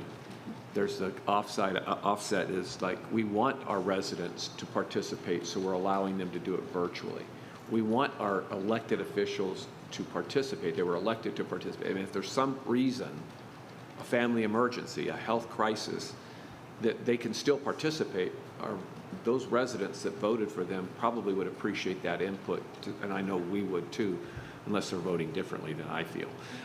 Kidding. But I think that's something to be thinking about as we consider this. But yeah, Commissioner Justice. Thank you, Mr. Chairman. Just as we're going through a lot of these different things, I sit on the Gulf Consortium, and we meet 4 times a year, and it's one of those statewide boards that we don't have to meet in person because of the statewide. And early on, we had all taken a very strong stance that we were going to meet in person because we valued that interaction. After everyone got used to Zoom, and we tried conference calls, and that just, when you have 23, 25 people on a call, it just doesn't work. But everyone got more comfortable with the Zoom, to where we now have a policy where we have those 4 meetings a year. 2 of them are in person and 2 of them are virtual, as we've all gotten more comfortable with doing it. And we're kind of through a lot of the heavy work of it. I'm still a strong believer that, especially on this kind of board, that we should be in person. If we're having a meeting, we should be in person, unless it's really, really extraordinary circumstances. That's just a core thing. This is the job. That being said, if we wanted to bifurcate it a little bit and have some of our work sessions or briefings or some of those kind of things, for example, if we didn't have a lot of things, if today was only the agenda briefing, if we wanted to do that by Zoom, I could live with that because it saves a lot of the staff time, the setup, all those kind of things that, but if we have a full day of brief, work session stuff, I still think in person, and then I would say, yeah, you have to have video conferencing, not just a phone. I think seeing the visual clues is important. It is that commissioner having the technology at home is an interesting part of it too. I know that I missed, and I forget which board it was last year, I missed a chunk of the meeting. I was sitting there, but my internet went out because we had a storm or something, and so I had a problem, and I missed some votes on that meeting because of my internet, my connection. So it's not a perfect system. Yeah, for sure. Same thing happened. Yeah. What's that? The same thing happened to me where the internet was just Yeah. going in and out. Yeah. Yeah, I think, I guess coming up with policy makes it easier for us to deal with it each time it comes up. To your point, Commissioner Dryden, I don't think it should be an alternative, right, to no, I don't feel like going to the meeting today, so I'm going to do it from home. I totally agree with that. And certainly if there's some health issue that, precludes you being here, but it allows you to be at home, I mean, I certainly think that's extraordinary, and I would tend to favor that kind of thing. But it's the in-between stuff that I think we kind of wrestle with, you know, whether you're, there's a family emergency that takes you, you know, out of the area, which are totally, you know, there's nothing more important than family to any of us. So, but you could spend 3 or 4 hours on your trip being a part of a meeting. I mean, that may be the area that we need to kind of talk about a little bit, but, and we clearly will have difference of opinions on this, but as it stands now, so since we're not going to be making any policy decisions today, but as it stands now, then what we'll do is that the commission, the commissioner who's not here will make arrangements ahead of time with Barry or with Jill, whoever's going to be here, to let us know that they will not be in attendance, but want to be considered by the board to participate. That's what we're doing now. And then we bring them on, they tell us why, you know, and then we vote subjectively, I guess, at this point. Since we don't have specific guidelines, what we think is extraordinary, it doesn't have to necessarily be extraordinary, but maybe something that we want to consider. But right now, we just take a vote and say, yes, it's okay. And I think we've been very, very flexible on workshops. I mean, if somebody wants to participate and there's 3 people, I think it becomes a little, you know, sometimes you guys, I don't even, like today, Pat had her hand up and I didn't see her, and she's here. If you have one person on the screen up there, just one, it's hard to, you know, then Kat has to take, there, you know, and then if we had 3 that were participating virtually, we could, I mean, given the rules. It would just be an administrative thing. So, I mean, limiting it to 1 maybe is something we need to think about. But again, those are discussions that we have to have. But right now, we're just going to do, we're allowing 1, 2, or 3, and we're going to discuss and decide it at the meeting, at the beginning of the meeting, and unless we develop other criteria or other policy. Yeah, Pat, Commissioner Gerard. Well, and at this point, I think it's working for us. I don't see any reason to change it. I do want to make sure that we continue to vote on it every time so that the public knows, right, you know, this person is not here. So do we have an appetite here to at least explore refining or our policy? I mean, yes, Commissioner Lowe. Well, just like with the previous issue, I'm struggling to figure out what it is that is broken in the way we have been conducting our business. All of us are very thoughtful and responsible adults, and we all have a very different and varied life. So, you know, I think it's working fine, just the way it is. I'm not exactly sure why we need to spend attorney time or staff time trying to develop a policy to, again, I love this, sew a code on a button. Well, again, I think, Commissioner Peters, go ahead. I agree, but since I've come on this board, I've really been advocating for like guidelines and rules. I think they're good because, you know, other elections are coming up and you don't know who else is going to get elected, who just may have the attitude that, well, there's this opinion and I don't have to be here. I mean, right now, I think we're all professional and we all understand that we should be present. But I don't think there's anything wrong with having a guideline. If we're not going to change the rules that we already have, then that's fine. And I don't think we need to change them. I don't think we need to go more flexible. I think that we all should be present. I do. Extraordinary circumstances. I've had the opportunity when I had extraordinary circumstances, and I appreciated that I could participate because it was something out of my control. And I just think I think we leave it the way it is, but it's clear what our policies are, and we keep doing what we're doing. But if it isn't written down as a policy, I'd like to see it written down as a policy so that there's clear, it's clear.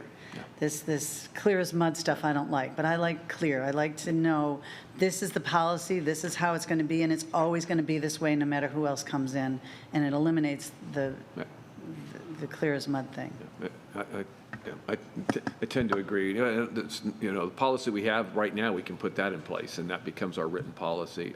The only thing that maybe we need to think about is, do we want to, number one, do we want to limit it to the number of people that can do it virtually, or do we just want to say if 3 people are gone and 3 people apply, we can have 3 people? That makes me, that would drive, I'm going to tell you, drive me nuts chairing the meeting, but that's the least of our worries. So Kat does a really good job of letting us know how to participate. So that would be my only thought. And then just keeping on the back, the kind of a cap on it so that you can do it twice a year, 4 times a year, whatever at max. Then if family things come up the 5th time, you just have to realize that I can't do it that time because I've already done it 4 times this year. But those are the only 2 things that I would say we want to think about differently. Commissioner Peters and then Commissioner Gerard.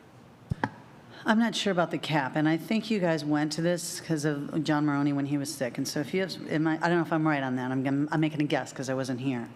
And I think if you had somebody that had a bone marrow transplant and had to be isolated for a long time, I wouldn't want to have a cap on it because they certainly can contribute and make good, sound decisions. And, and that is an extraordinary circumstance. And let's say you have someone who has a bone marrow transplant, has that extraordinary circumstance, and then somebody else who might have a virus that doesn't want to spread it. Do you want to limit it? So I don't know that I want to limit it. I don't know that I want to cap it. I like the policy that we have. I think if you did that for John, I think that's an honorable thing to do, and he was a great commissioner, and I wouldn't want to take away from any one of us that ability that if some of us got that. So I don't know that I would want to put a cap on it. I wouldn't want 3 people always to be showing up on virtual. I think that'd be terrible. But I don't know that I would limit it because you just never know 2 people get cancer at the same time. That's a great point. I don't think I'd want to limit it, but I think the policy that this commission has had in the past has been a good one. Okay. Commissioner Gerard. Yeah, I would agree, but, the potential for abuse is there, so that's why we're trying to put some parameters around it. I'm not sure. Yeah. I think maybe put parameters around, and there are extraordinary circumstances where the rest of the board could say, you come back to meetings when you can. I mean, you can always just not be at a meeting. Okay. If you really have to be not at a meeting, then, if you're going on vacation, you don't come. You don't participate. But, and we do have, I guess, we have a cap on how many meetings you can not attend? No. That could also be abused. We know somebody that, for another entity that has committee meetings where the people never showed up at the meetings. So, I mean, so you really want to just... Yeah, well, you're right. We can always waive our own policies. Yeah. We really haven't run into any problems with I think we've been management. lucky. We haven't had more than 1 person at a time calling in. Right, but I think it would be a nightmare to have 2 or 3 out Well, every single meeting. if we started to see that as a problem, we might have to adjust it. Yeah. But right now, we've only had one at a time. Yeah. So then, I guess the consensus, go ahead. Sorry No, just go ahead. to interrupt, but just to respond to a couple of the comments, we didn't bring this forward because we felt like it was broken.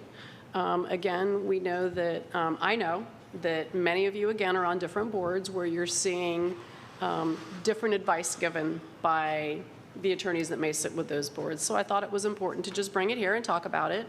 Obviously, you all have seen this issue come up a number of times over the last year or so with health issues, or perhaps I think I've been exposed to COVID. I mean, a lot of reasons that you all felt were legitimate. So that's really one of the reasons that we wanted to bring it forward, is to just make sure everybody is still on the same page, and you very, clearly seem to be. Another thought was to kind of give some, make sure you were all still on the same page, to give guidance to any of you that may wish to be able to take advantage of this for what you deem to be a legitimate reason. Because keep in mind, I heard, already today that the preference would be to continue to vote here. If you're trying to appear virtually, you're not going to know until the board votes whether you really can or not. And to get at one of your comments, Commissioner Peters, that really would be sort of a natural limitation, I think, if you felt like one of your colleagues started to wish to appear virtually for reasons that you didn't necessarily agree with, you could vote no. Again, a commissioner wouldn't necessarily know that till the day of the meeting, but, another thing that I want you all to think about is your advisory boards. You've talked a lot about what standards you feel are appropriate for yourselves, but is there a thought that you might be a little less stringent perhaps with some of your advisory boards? And most of our boards don't have, they're not televised, right? I mean, most of them. Most of them, I don't think, I'm not sure that any of them really are, except for some of the formal boards like Forward Pinellas or things like that, which LPA. I honestly, I don't know. But keep in mind, you have other boards like your Park Advisory Board, your Historic Preservation Board, your Board for Persons with Disabilities. You have folks on that board that have disabilities, so there might be some situations where you do wish to maybe make it a little bit easier for some of those folks to appear virtually, or at least give them a little bit more guidance as to what would be appropriate. Well, the policy right now that we're talking about is just dealing with our policy, but the idea is, do we want to also, in addition to that, look at our boards and that policy? I would say bringing forward the policy that we currently have, and you've kind of developed one that says what we currently do, bring that to a future commission meeting. We can have some more debate and dialogue if we want. If not, we'll just vote that in as our policy, whatever we have now. Commissioner Peters? Because on my youth advisory board, we've gone to Zoom because we had to, and a lot of the students weren't going to school, and they weren't. As long it's still, Jewel, regardless, even on the advisory board, that you still have to in-person quorum, regardless, right, to be able to let them vote. That's what Yeah. I would recommend. So- I do know that during the pandemic, when there were emergency orders in effect, that some other local governments took the perspective of, if there is no quorum requirement, then arguably nobody has to be in person. Now, what they did at the time, and the one jurisdiction that I'm talking about, is during the pendency of the emergency, they suspended all the quorum requirements. Many of your advisory boards, you've either created a quorum when you created it by ordinance or however, they may have it in their bylaws, but many of your advisory boards, I suspect, do have a quorum requirement, particularly the more formal ones like the LPA. But that is, certainly something that you could look at as well, I think, is Okay, establishing so- no quorum. So for the youth advisory board, even when the emergency action order was released, the parents weren't letting their kids go to school, so they weren't letting them go to these meetings. So never did we have a quorum. So we went the entire year, even when the emergency order was going, we never had a quorum. So they could never vote. And I don't know how all that's going to change with that particular board, because they operate just like we do and have to have a quorum to vote. So they never had an opportunity to vote for anything, and they had to kind of take a consensus, and then the chair would kind of make a decision based on consensus, but they never had a chance to vote. And so I think on some boards, if there is the ability on some of those advisory boards, and I would hate to have any advisory board get complacent and never show up. I think you lose the quality of that board. But in this particular one, they had the entire year that they could not take one vote. I'm not sure what that would look like, and I hate to isolate only one single committee. But that's just one where we've really struggled with the ability for them to operate in a formal way as a result of the quorum requirement. When you bring back the policy for us, maybe we can have some additional dialogue about our boards. And if we want to expand it, not necessarily in that meeting, but we can have more dialogue and direction. Is that okay with everybody? Well, I just wanted to point out that, like Commissioner Justice, I serve on a regional board that encompasses many different counties. And last year, we could not vote on one single item the entire year because of lack of a quorum. That was very problematic to keep our work going. And to me, it doesn't speak well for the folks that are appointed to that board. I mean, I don't know how you try to hold other people responsible. I guess we all have different standards for the way we operate. But if you can't show up for a board meeting, you shouldn't be on the board, is my opinion. most of our boards, not the LPA and such, but most of our boards are kind of advisory in nature. I mean, they may make some decisions for how they operate, but for the most part, they're advisory to us, where we would eventually take action on something. Now, the LPA is, or some of them, I'm not even sure which ones, so maybe you could comment on The that. vast majority of your boards are advisory. The Board of Adjustment and Appeals is not. They do make final decisions there on things like variances and, some of the unique actions that come before them. The LPA is advisory, strictly in nature. A couple of those boards, like the LPA I just mentioned, is something that's provided for by statute. So there'd probably be less we could do with that particular board. But again, some of the boards that we've already talked about, your Historic Preservation Board, some of the ones I've mentioned, they're advisory. They're purely advisory, really, to the county commission. So, and created by you, many of these boards.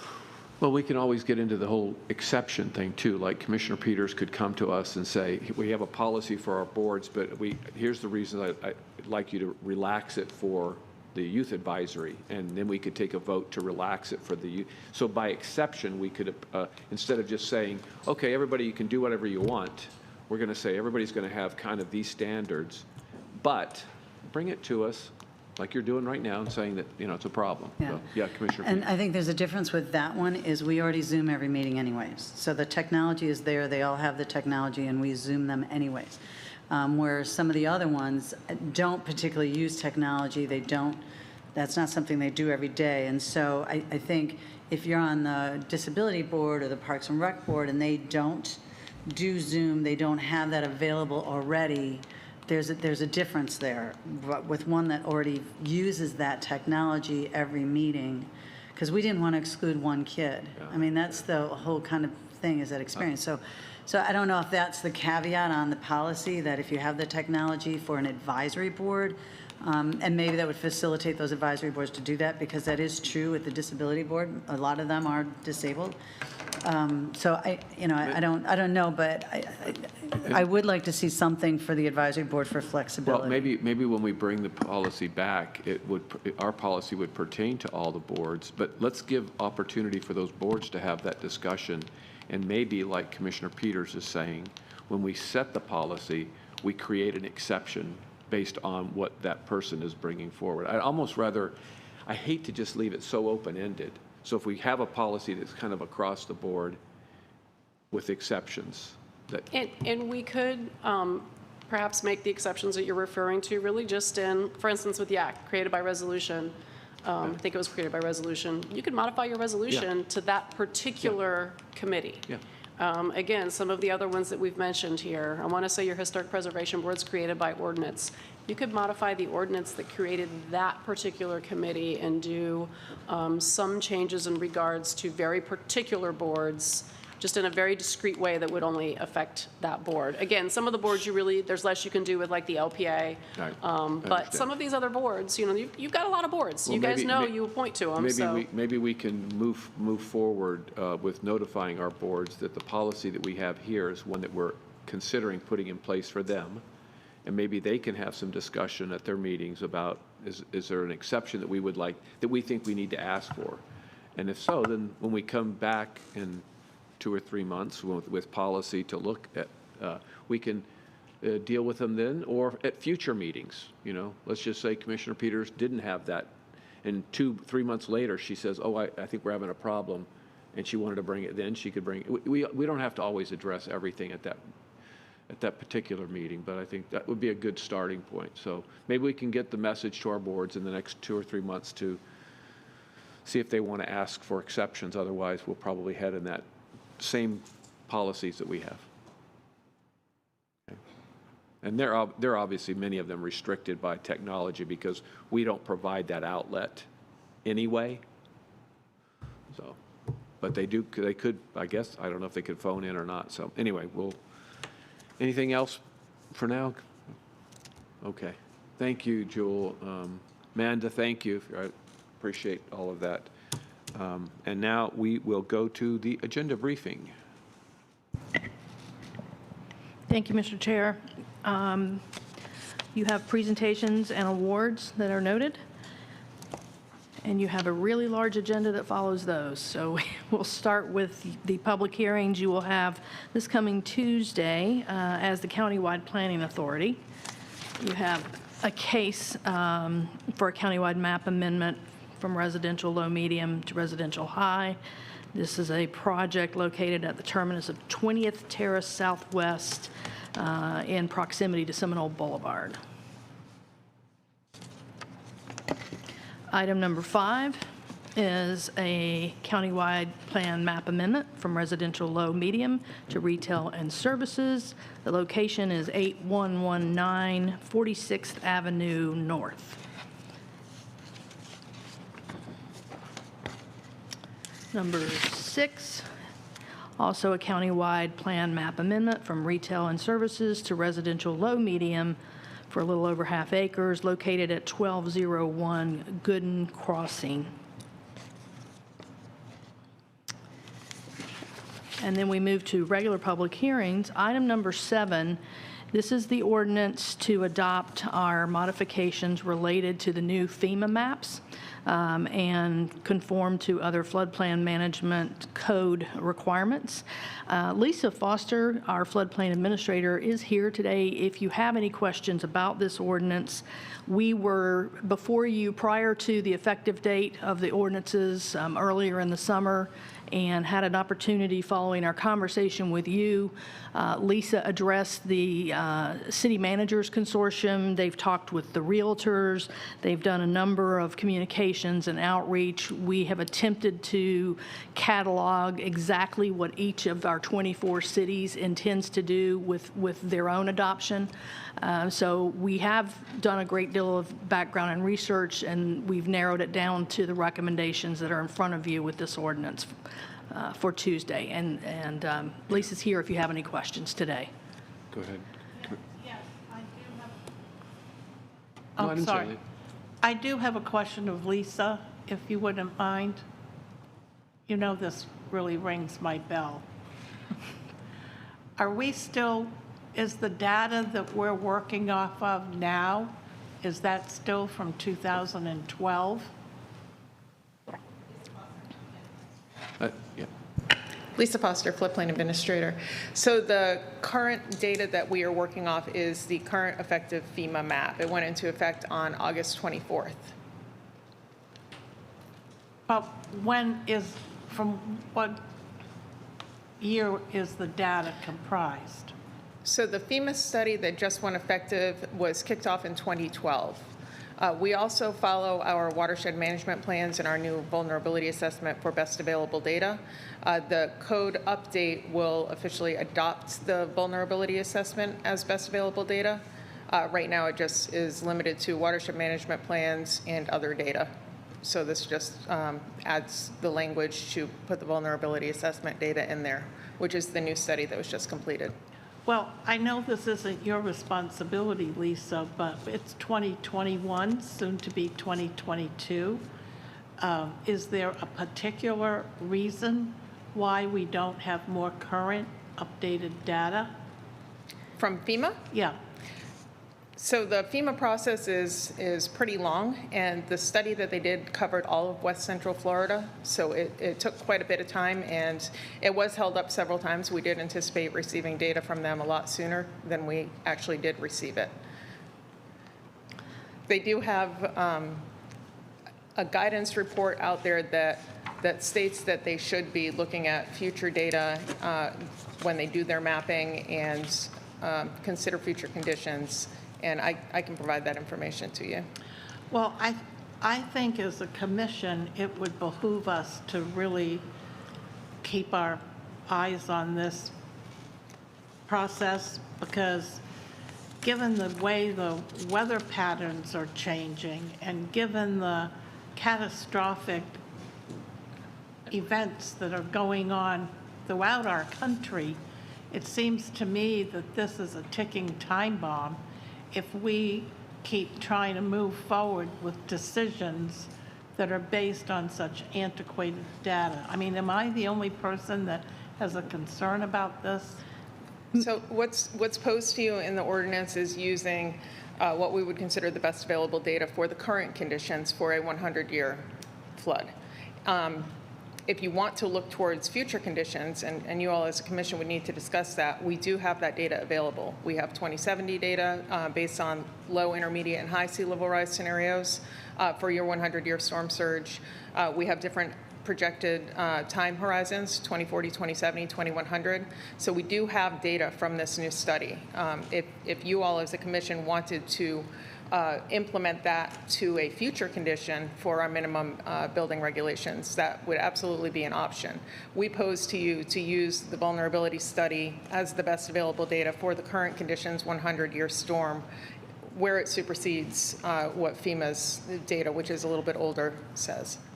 So if I may follow up, Mr. Chair, because from all the way back to when I served as the Deputy Insurance Commissioner, all we talked about were the air models and how they were based on the 100-year storm. And you may remember that was, or you're too young to remember, I think.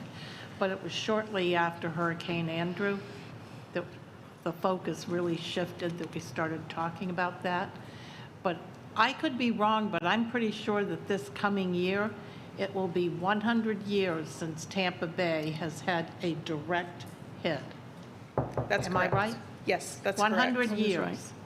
Okay, so if you think about that and the probability, I'm not by any means schooled in statistics, but we always talk about the 100-year storm, and it's been 100 years. So are we thinking it's going to be another 100 years and we have no issues to worry about? That is so problematic to me. I want to just, it keeps me in a constant state of anxiety.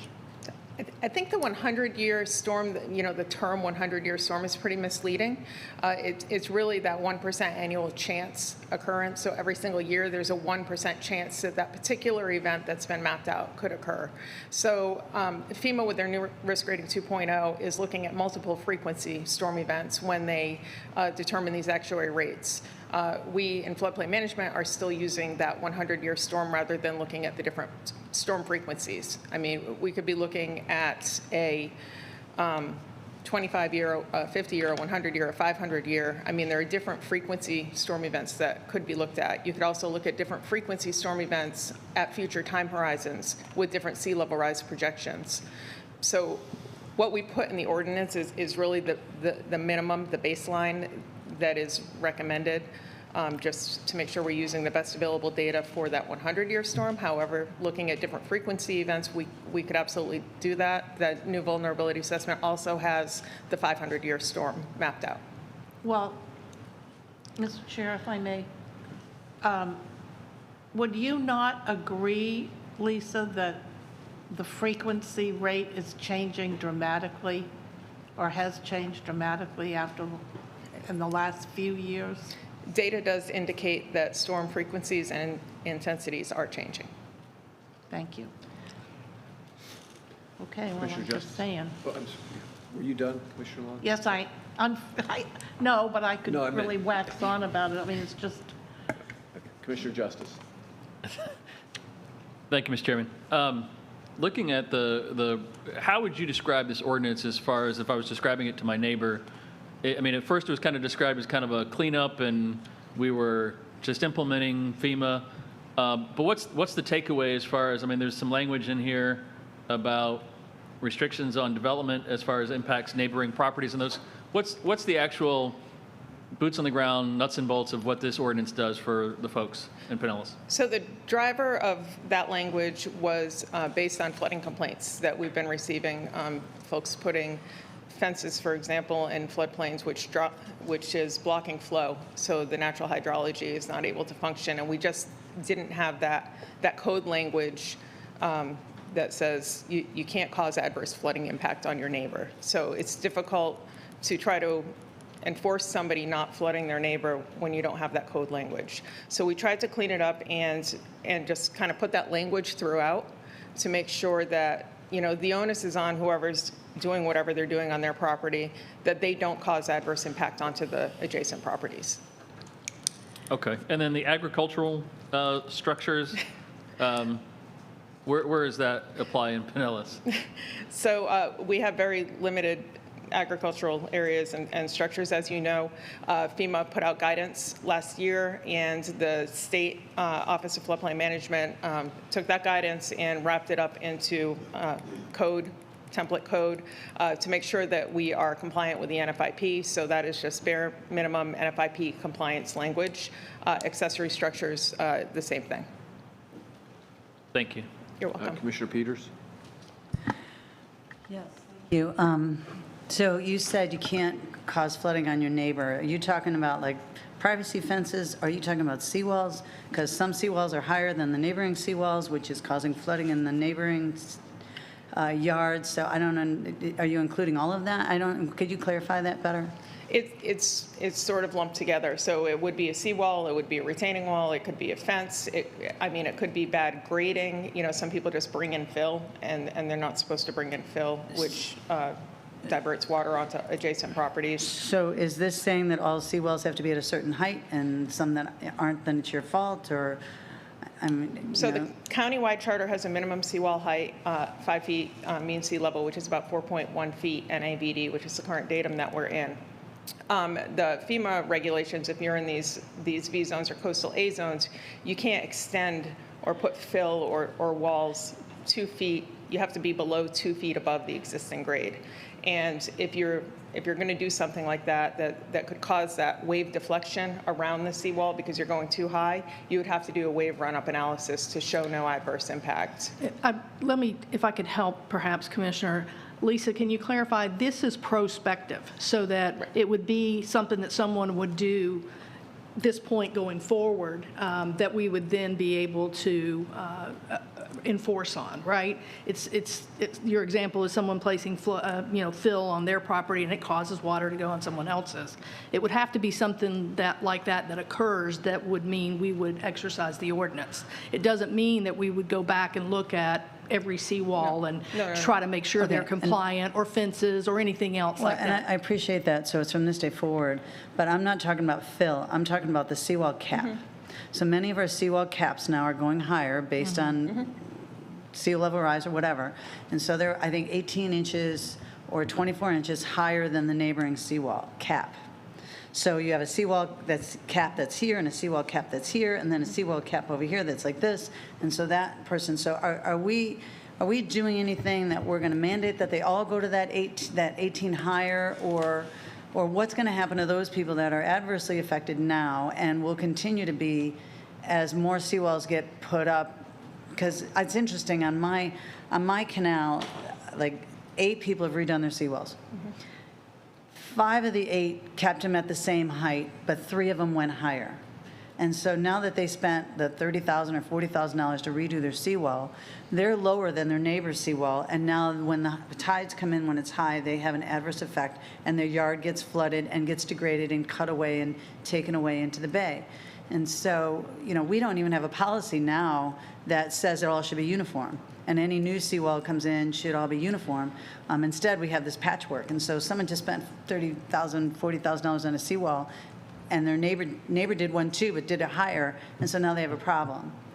And so is this included in this? Have we talked about seawall heights? That is not included in this ordinance. However, it is on the to-do list. Broward County has done an ordinance where they have a certain requirement for height by a certain time horizon, and then a different requirement for height by another time horizon.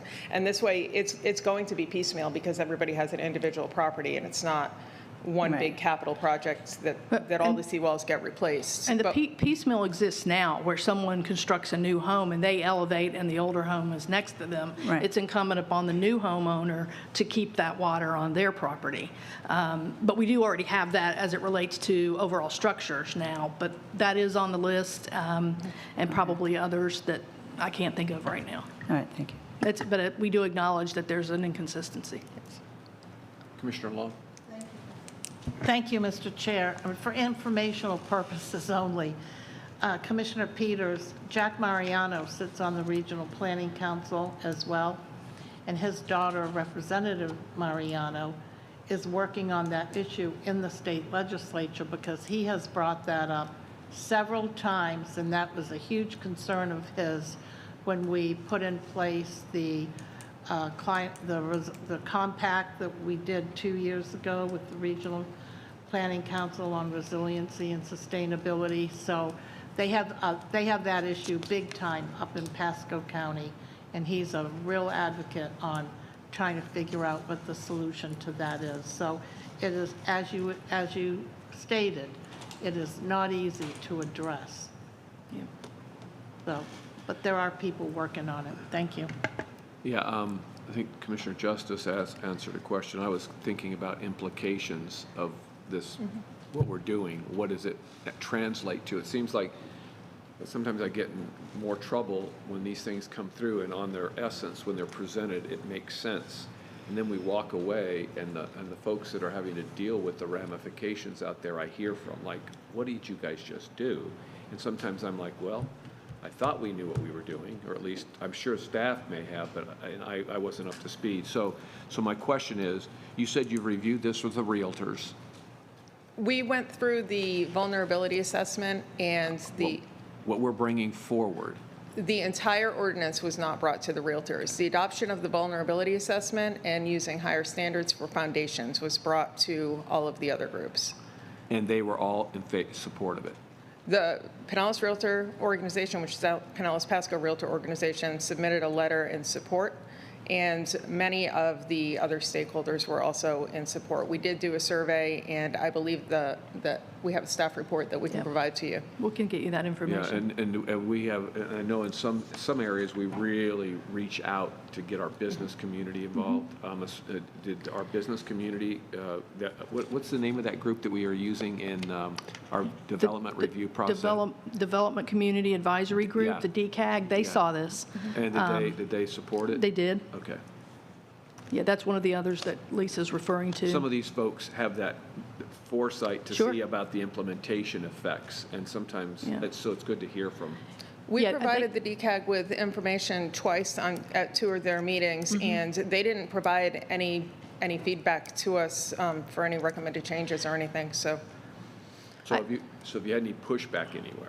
No, but I would like to ask Lisa to clarify that this ordinance, the provisions of this ordinance, again, are prospective to new construction or reconstruction that exceeds 50% of the value of what's there.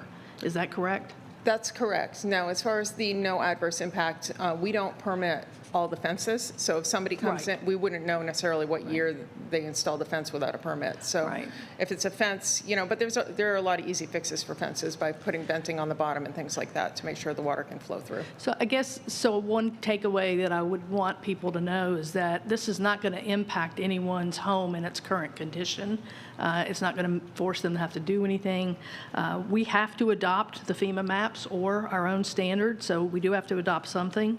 We've attempted to see as many reviews of that as we could, and then again, if there are issues that come up, we're always, Lisa's got a list of things we want to come back to you on anyway. But this is important, and we think that it hits the right moderation. Lisa surveyed our cities, as I mentioned earlier, and we know what they're leaning toward doing. We attempted to get that updated before coming to you today, or actually next week, and a lot of them are watching to see exactly what Pinellas County is going to do. Many of them say they propose to do the same thing, FEMA or the vulnerability assessment data, whichever is more strict. So we'll see what they actually do after your adoption next week. Yeah, it's interesting, whether it's stormwater or this, cities have a lot of their own efforts, and some cities have built in flood-plain areas that have they just do it. We tend to be a little stricter in that, and sometimes I think we need to reflect on that before we jump in and be too restrictive and drive people. Land is, we're in a redevelopment mode here. I mean, it's all about redevelopment for the most part. You don't have a lot of new land, and so all of our developments are costly to begin with because redevelopment's just more costly, and reasonableness and what others are doing and allowing as we develop ours, I think is critically important. So that's why I asked the questions about, moving forward, what those implications are, because if we start to hear different things, and we're going to talk stormwater in a few minutes. and I get more calls from engineers about our stormwater issues and problems, and so that's a different conversation. But okay, anybody else with any questions on? Okay. Thank you, Lisa. Item 8 is a companion item to number 7, and this is the resolution that will have the Pinellas County Construction Licensing Board be able to approve the technical amendments that they need to do to the building code to match the ordinance that's presented to you in number 7. And number 8, Mr. Chair, was the context I think you were just speaking about. This is the ordinance adopting a revised stormwater manual. We do have Susan Goebel Canning, who is the section manager for stormwater and vegetation out in Public Works, here this morning with a very brief presentation. Given the size of your agenda next week, we thought it might be worth taking a little bit of time today to have her come up and make the presentation. I think I want to preface Susan's presentation by just recapping a little bit. So in 2017, Pinellas County adopted this stormwater manual, and basically it became, the regulation, the code. And for probably the entire time it's been on the books, you've heard some concerns, and some have been specific to developments, others have been more general to sort of overall regulation. The county administrator made certain that the Development Community Advisory Group has had lots of opportunity to talk about and look at what we're proposing for your consideration, and also very specific cases. And throughout the review, I want to just say that you haven't adopted the changes yet, and throughout the review, we have managed to get every project that we've seen to a yes, even in the absence of making these additional changes that we think are going to provide flexibility. They're going to allow for some administrative waivers and make it even better. But some of you saw correspondence earlier this summer. We were working on a project for Mazda, that project out by US 19. That's an example of a project that we got to a yes with our existing abilities and ordinance. So I know you hear that people lost projects because of the stormwater manual. We have asked more than one occasion for examples of projects that didn't happen because of the stormwater manual. We haven't seen those. We've asked for specifics. If you have them, we'd like to know, because we'd like to go back and see if, one, they really were lost because of the stormwater manual. Did they even approach us, or was it simply someone who thought they knew what the requirements were and that, didn't feel like they could get to a yes, because we're working really hard to try to do that. So Susan is going to go through just a really brief presentation, and then we're happy to try and answer any questions that you have. I think your comment about flexibility, so staff has more flexibility, is important. Yep. As we try to make our development review services and building codes process a little easier to get through. Part of it's process. Yes. And that's a different thing. But part of it is these regulations that either are maybe cumbersome, or there's just not flexibility for staff to make their own professional decisions Right. that might provide a little more latitude. So I think it's a good thing to bring flexibility. I just want to make sure in that DCAG that you're talking about, do we have some civil engineers, some people that do that kind of stormwater design on that group? Oh, yeah. Okay, good. That's Several. all. Thank you. I assume we did, It's but been a fun year with Yeah. that group. No, actually, it's been very good, because they've had a very good, pull and take on that. And I think that this ordinance before you is better because of that. I'll use an example. Percolation came up very late in the process. And we were able to modify, what we were bringing to you as a result of input from a DCAG member.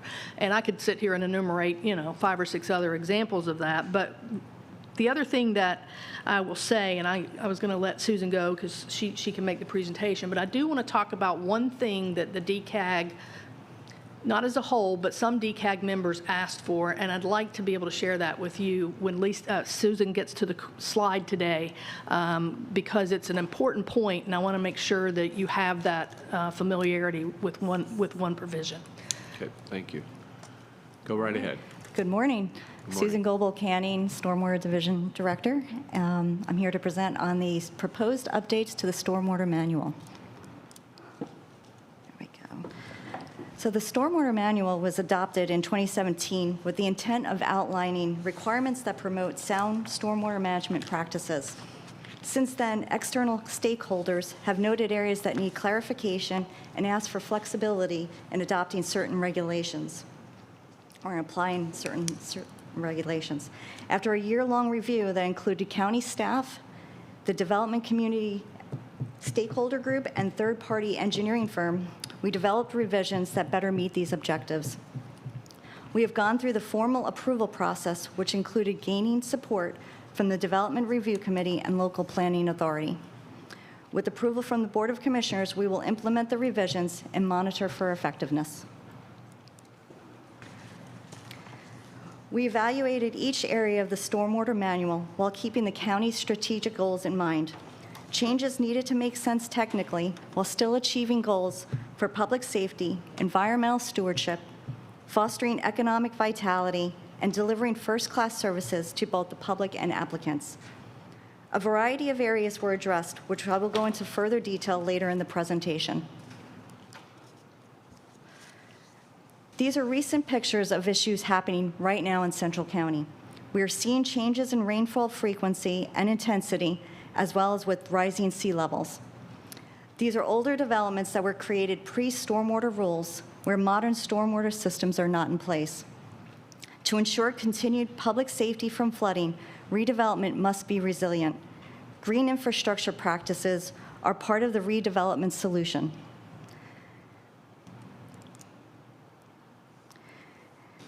The areas shown in blue depict impaired watersheds in Pinellas County. At one point, 70% of our waterways were impaired and did not meet fishable, swimmable conditions. Protecting water bodies and improving water quality can be achieved through reasonable assurance plans and our adopted surface water program, which uses integrated strategies involving projects, maintenance, policies, and public engagement. Water quality has been improving. The cumulative benefits of the program are making a difference. We reviewed requests to increase the impervious square footage for exemptions. However, after comparing nearby cities and state regulations, we found that 3,000 square feet or less is appropriate for our county, primarily due to our high groundwater and poor soils. Could you clarify, go through that again? That's actually the point that I wanted to come back to at the end, so we can just do it now if that's okay. That's fine. So if you see this map, and this was something that County Administrator was pretty insistent upon us really, taking a look at and making sure of where we were in terms of improving water quality.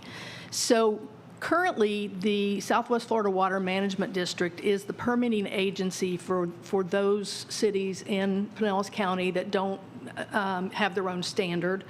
For example, Pinellas Park is one of them, Safety Harbor. So they just default to whatever the Swift Mud 9,000 square foot exemption is. Susan, if I mess up, you need to jump in here. You're on track. I think I've been through this one enough. So. But that's not true of your two largest cities, Clearwater and St. Petersburg, and us, which we're really the largest city. So Pinellas County has used a 3,000 square foot pervious exemption even before the Stormwater Manual. We've had 3,000 feet as our exception area, allowable exception to the impervious, for many years. City of St. Petersburg also uses 3,000 square feet as their exemption threshold for impervious areas. City of Clearwater allows 0. I worked there, but we didn't allow any. So even if you just look at unincorporated Pinellas, the City of St. Petersburg, and the City of Clearwater, which is what this map is intended to reflect, you are covering the vast land area of Pinellas County as it relates to impaired waters that traverse across boundaries. City of Largo has a different way in which they approach it, but they do not use the Swift Mud standard. It's closer to something that would be more like what we in Clearwater and St. Petersburg use. So we received a lot of push from DCAG and other community developers and others that want us to default to the SwiftMud standard. This was probably the one thing they asked for that we were most insistent needs to stay where it's at. For the reasons that Susan has explained and for the reasons that I pointed out on the map, if the smaller cities, and I spoke to several of them directly, if they could have an infrastructure to perhaps use a higher standard in lieu of SwiftMud, they would. We've actually talked to SwiftMud about this. SwiftMud's 9,000 square feet is applicable to a 16-county area.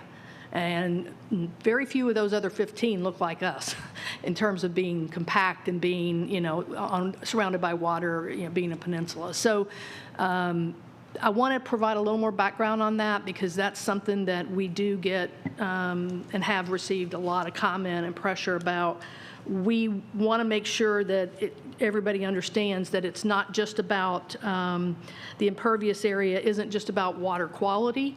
It means that if you start allowing more impervious areas on properties for development purposes, you're also going to receive less treatment, or it'll become both a quantity flood control as well as a water quality issue.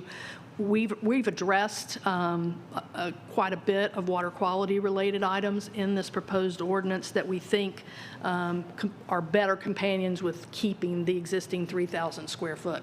But that's sort of our version of it. Susan, do you have anything that you would add to that? Sure. Just when thinking about SwiftMud, they do cover 16 counties. Think of like Polk and Citrus, Hernando, Sumter counties.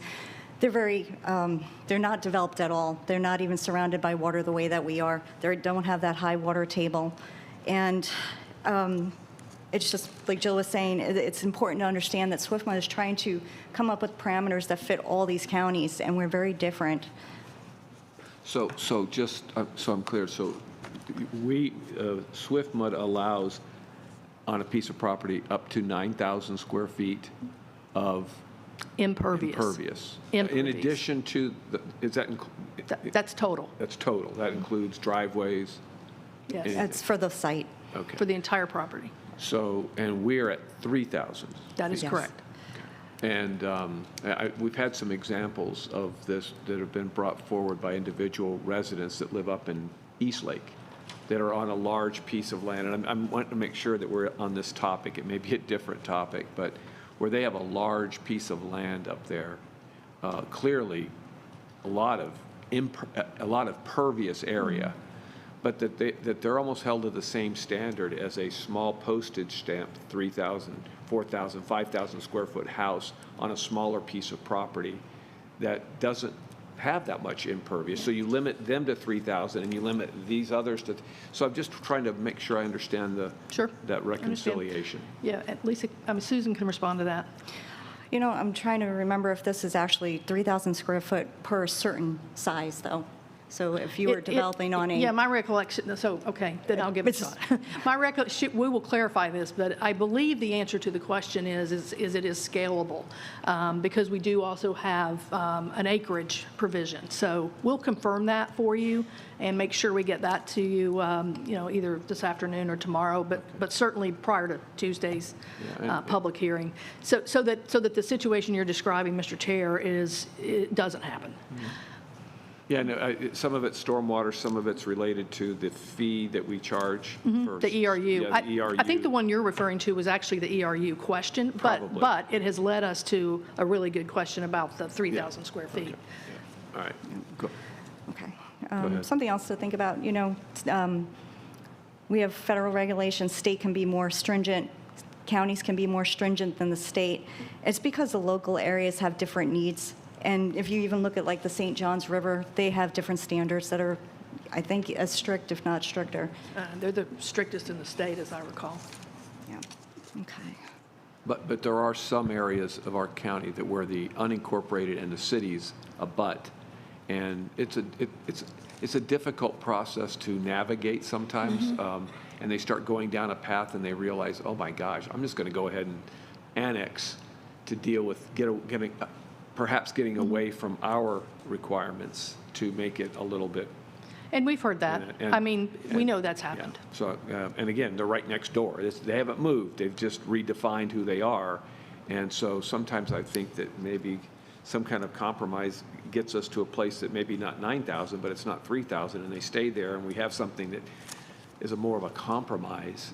Instead of saying, okay, then they go there and they get 9,000. It's the same piece of property, and they've added. Or we seek a countywide solution where the standard that the city of St. Petersburg and Pinellas County have used for years and years and years, you know, because we have, this isn't new to us or to St. Petersburg. Clearwater's had 0 since the 90s. So I believe, back to the question that we owe you the response on, that's why it's not a maximum of 3,000 square feet. It applies to an impervious calculation of 3,000 square feet, depending on the property, because there are people who build much larger homes, of course. Yeah. So we'll get back to you on Okay, that. thank you. Go ahead. Are you continuing with the? Can I step in? Can I clarify something? Sure. Good morning. I'm Randy Ayers, Senior Engineer in Development Review Services. I wanted to clarify a couple things. SwiftMud's criteria is 4,000 square feet for impervious surfaces subject to vehicular traffic. Say that again. It's 4,000 square feet for what now? Subject to vehicular traffic. So that's roads, streets, driveways. Right, parking lots. Parking lots. Anything that a car can drive over. Okay. 9,000 square feet for total impervious area. So for SwiftMud, when you reach that threshold, you have to provide ½ an inch of treatment volume over the entire site. For our criteria, when you develop or redevelop 3,000 square feet or more, you have to provide nutrient reduction just for that area of redevelopment. So so 3,000 is the threshold. Right, You right. basically get 3,000 square feet free, and not free, but Yeah, you get so- up to so people say- 3,000 without having to do Right. attenuation or water quality. So one example I give in pre-application meetings is if you have 3,000 square foot of parking lot, you take that out and you put a 3,000 square foot building in its place, you have to provide nutrient reduction for just that 3,000 square feet. The previous criteria was if you added 3,000 square feet of impervious surface, you had to provide ½ an inch over the entire site. So it could be a wash, could be more, could be less.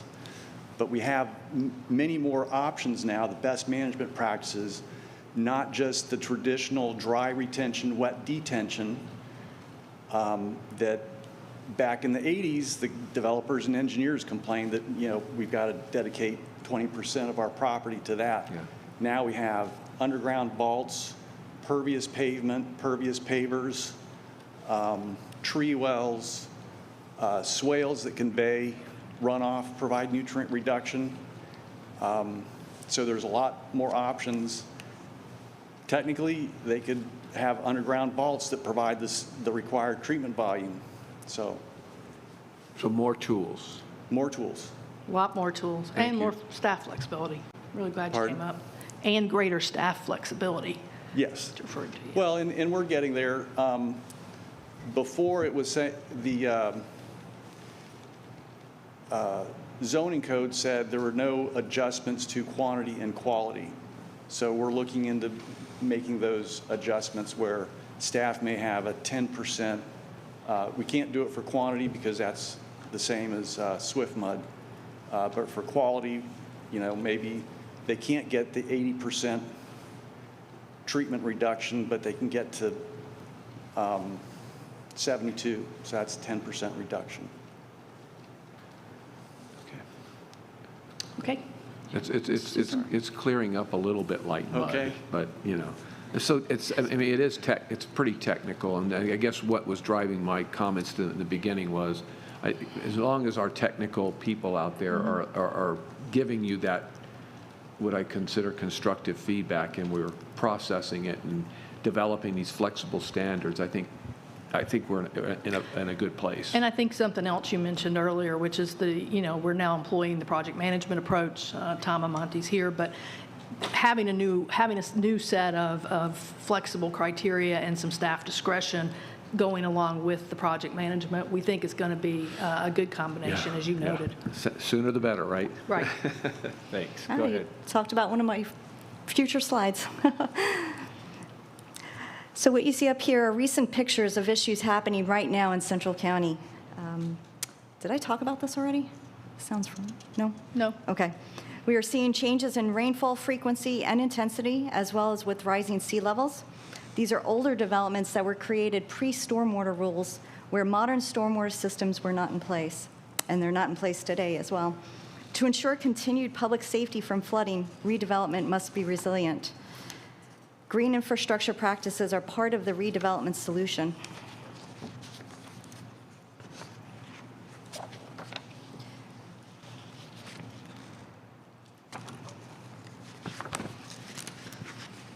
You know what?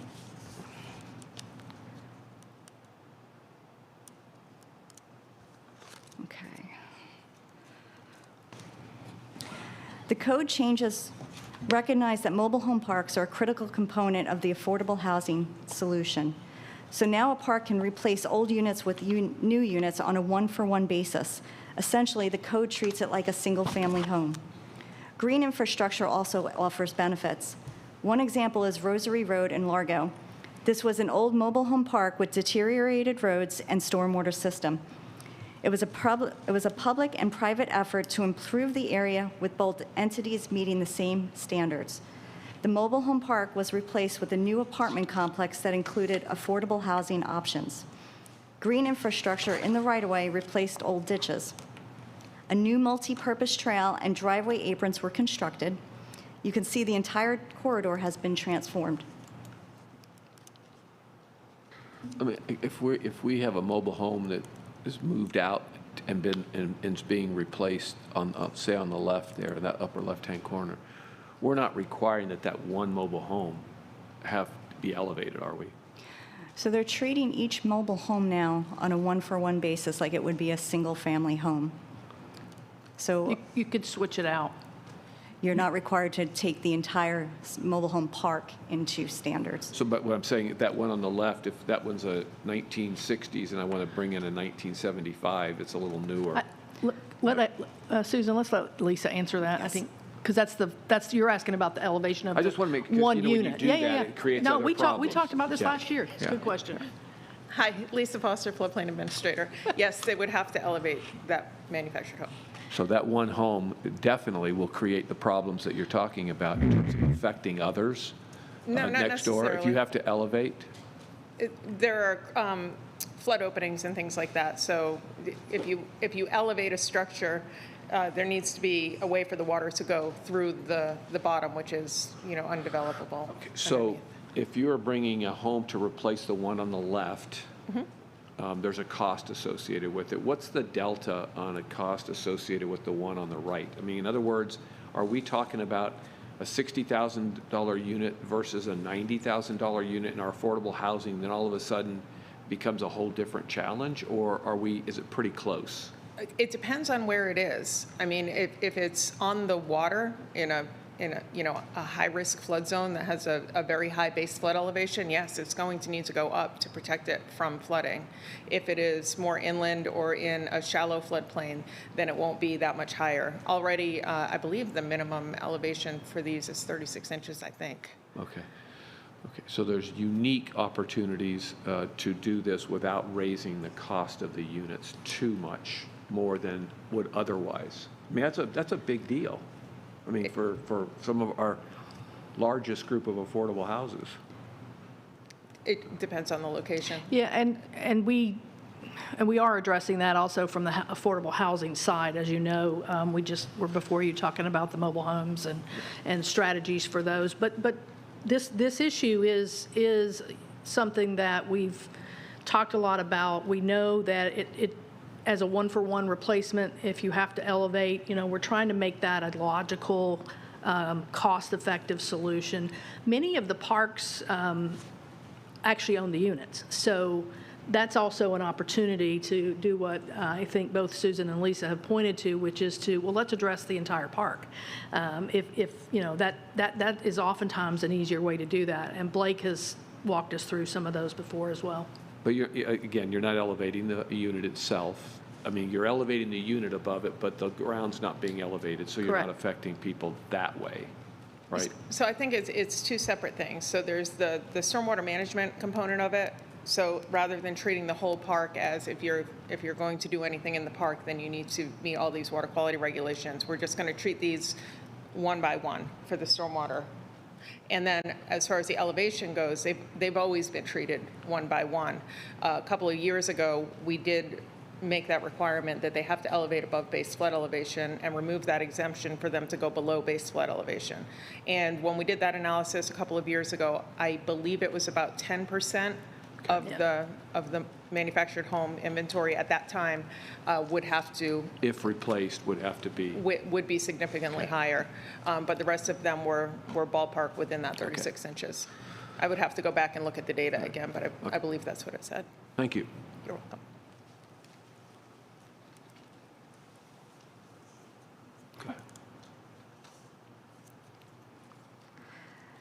So, as you mentioned before, project management processes are being applied to the permitting process. It provides detailed procedures for both the staff and the applicant to follow. It applies consistent practices and procedures with each application. It also ensures applications are complete before they're distributed to staff. A new program called Excella is being used and provides better transparency throughout the process. These procedures provide predictability, and the applicant can know what the average review time is and know when they're getting their decision, which basically allows them to know how to plan on moving forward.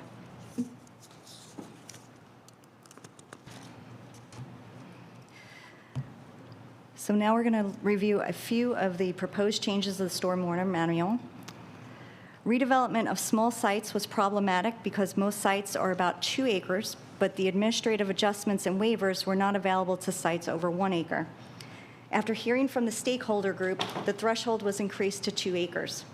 An example we've experienced is related to side slopes and vertical walls. Typically, we have ponds that we prefer to have a gentle 4-to-1 slope to the water.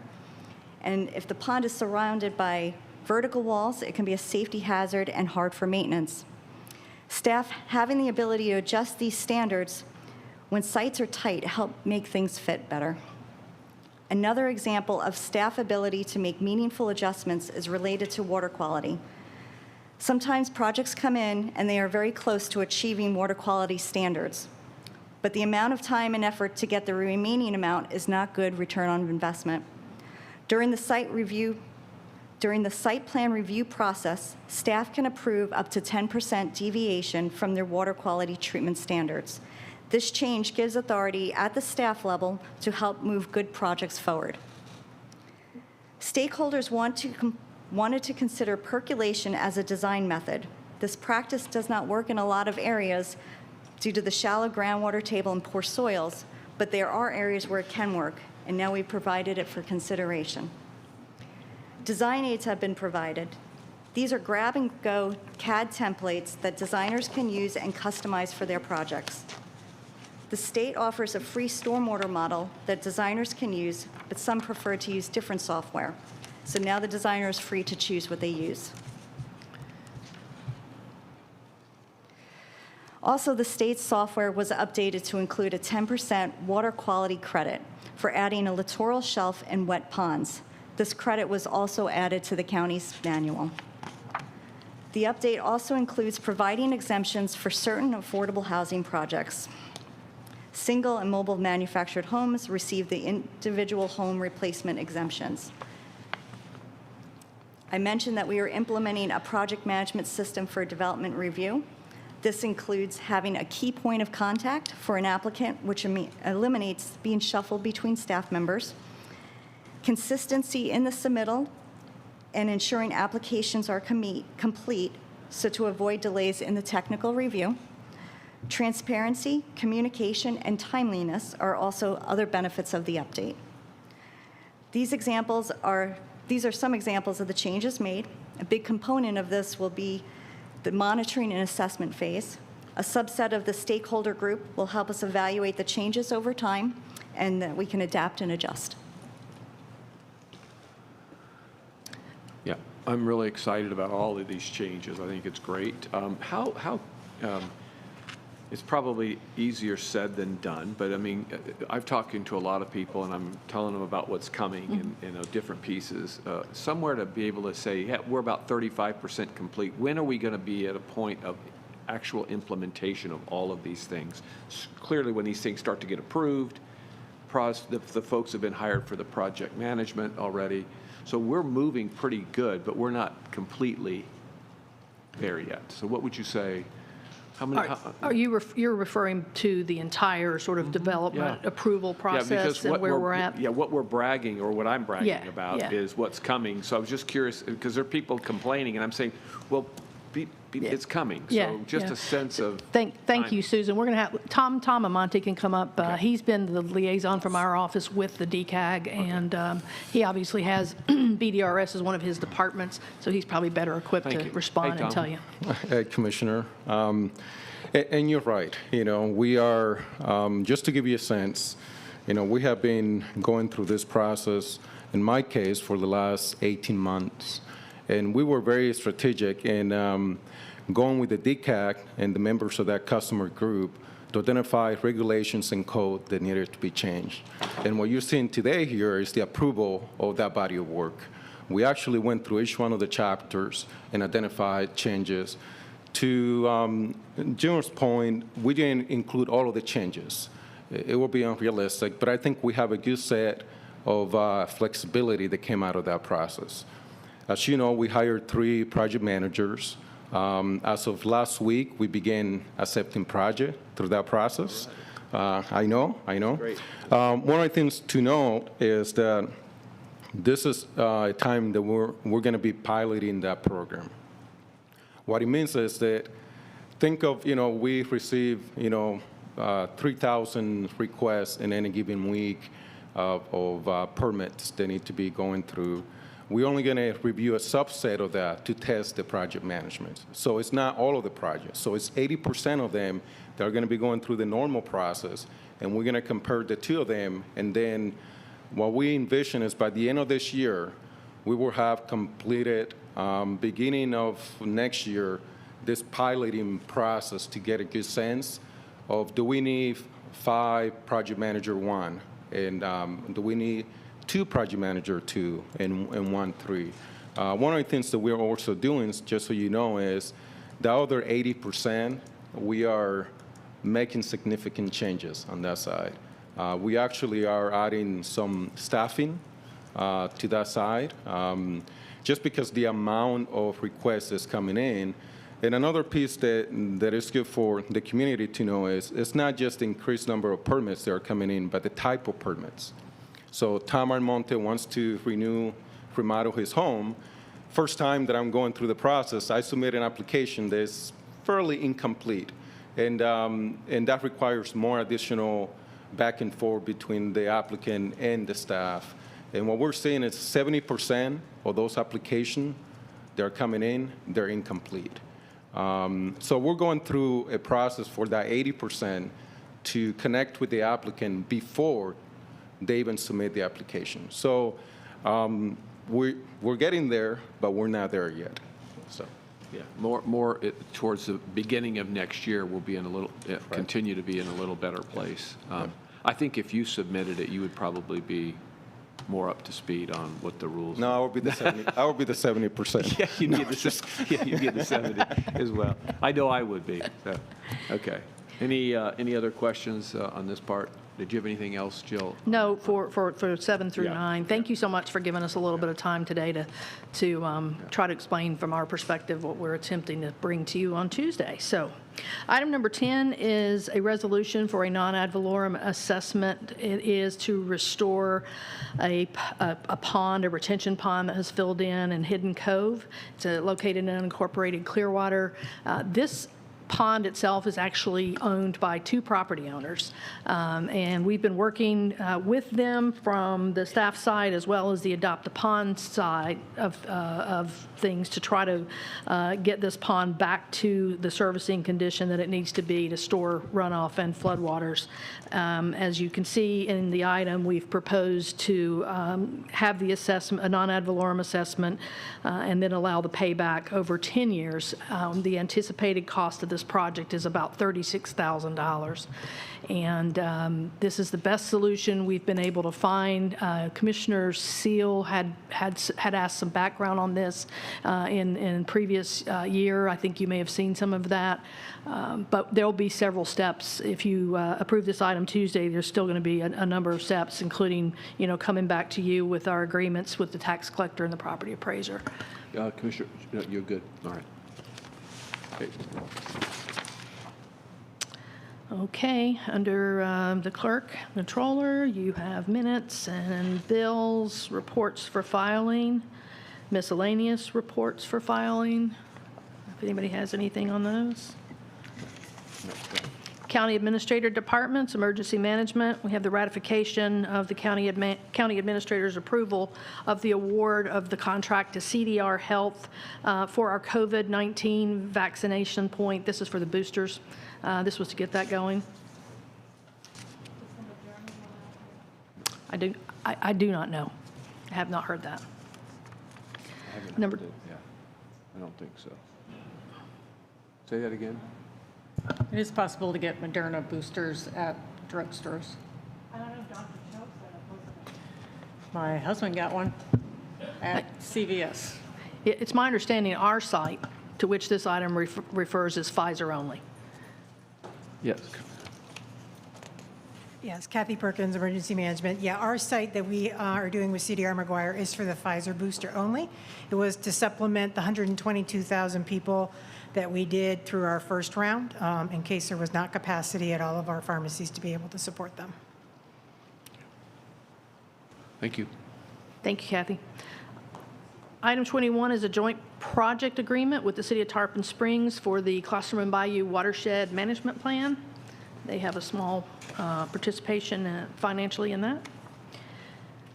Item 22 is a ranking of firms for continuing material testing, professional consulting services, so soils, pavements, concrete, not metals. And that's just to have them available for work as needed over time.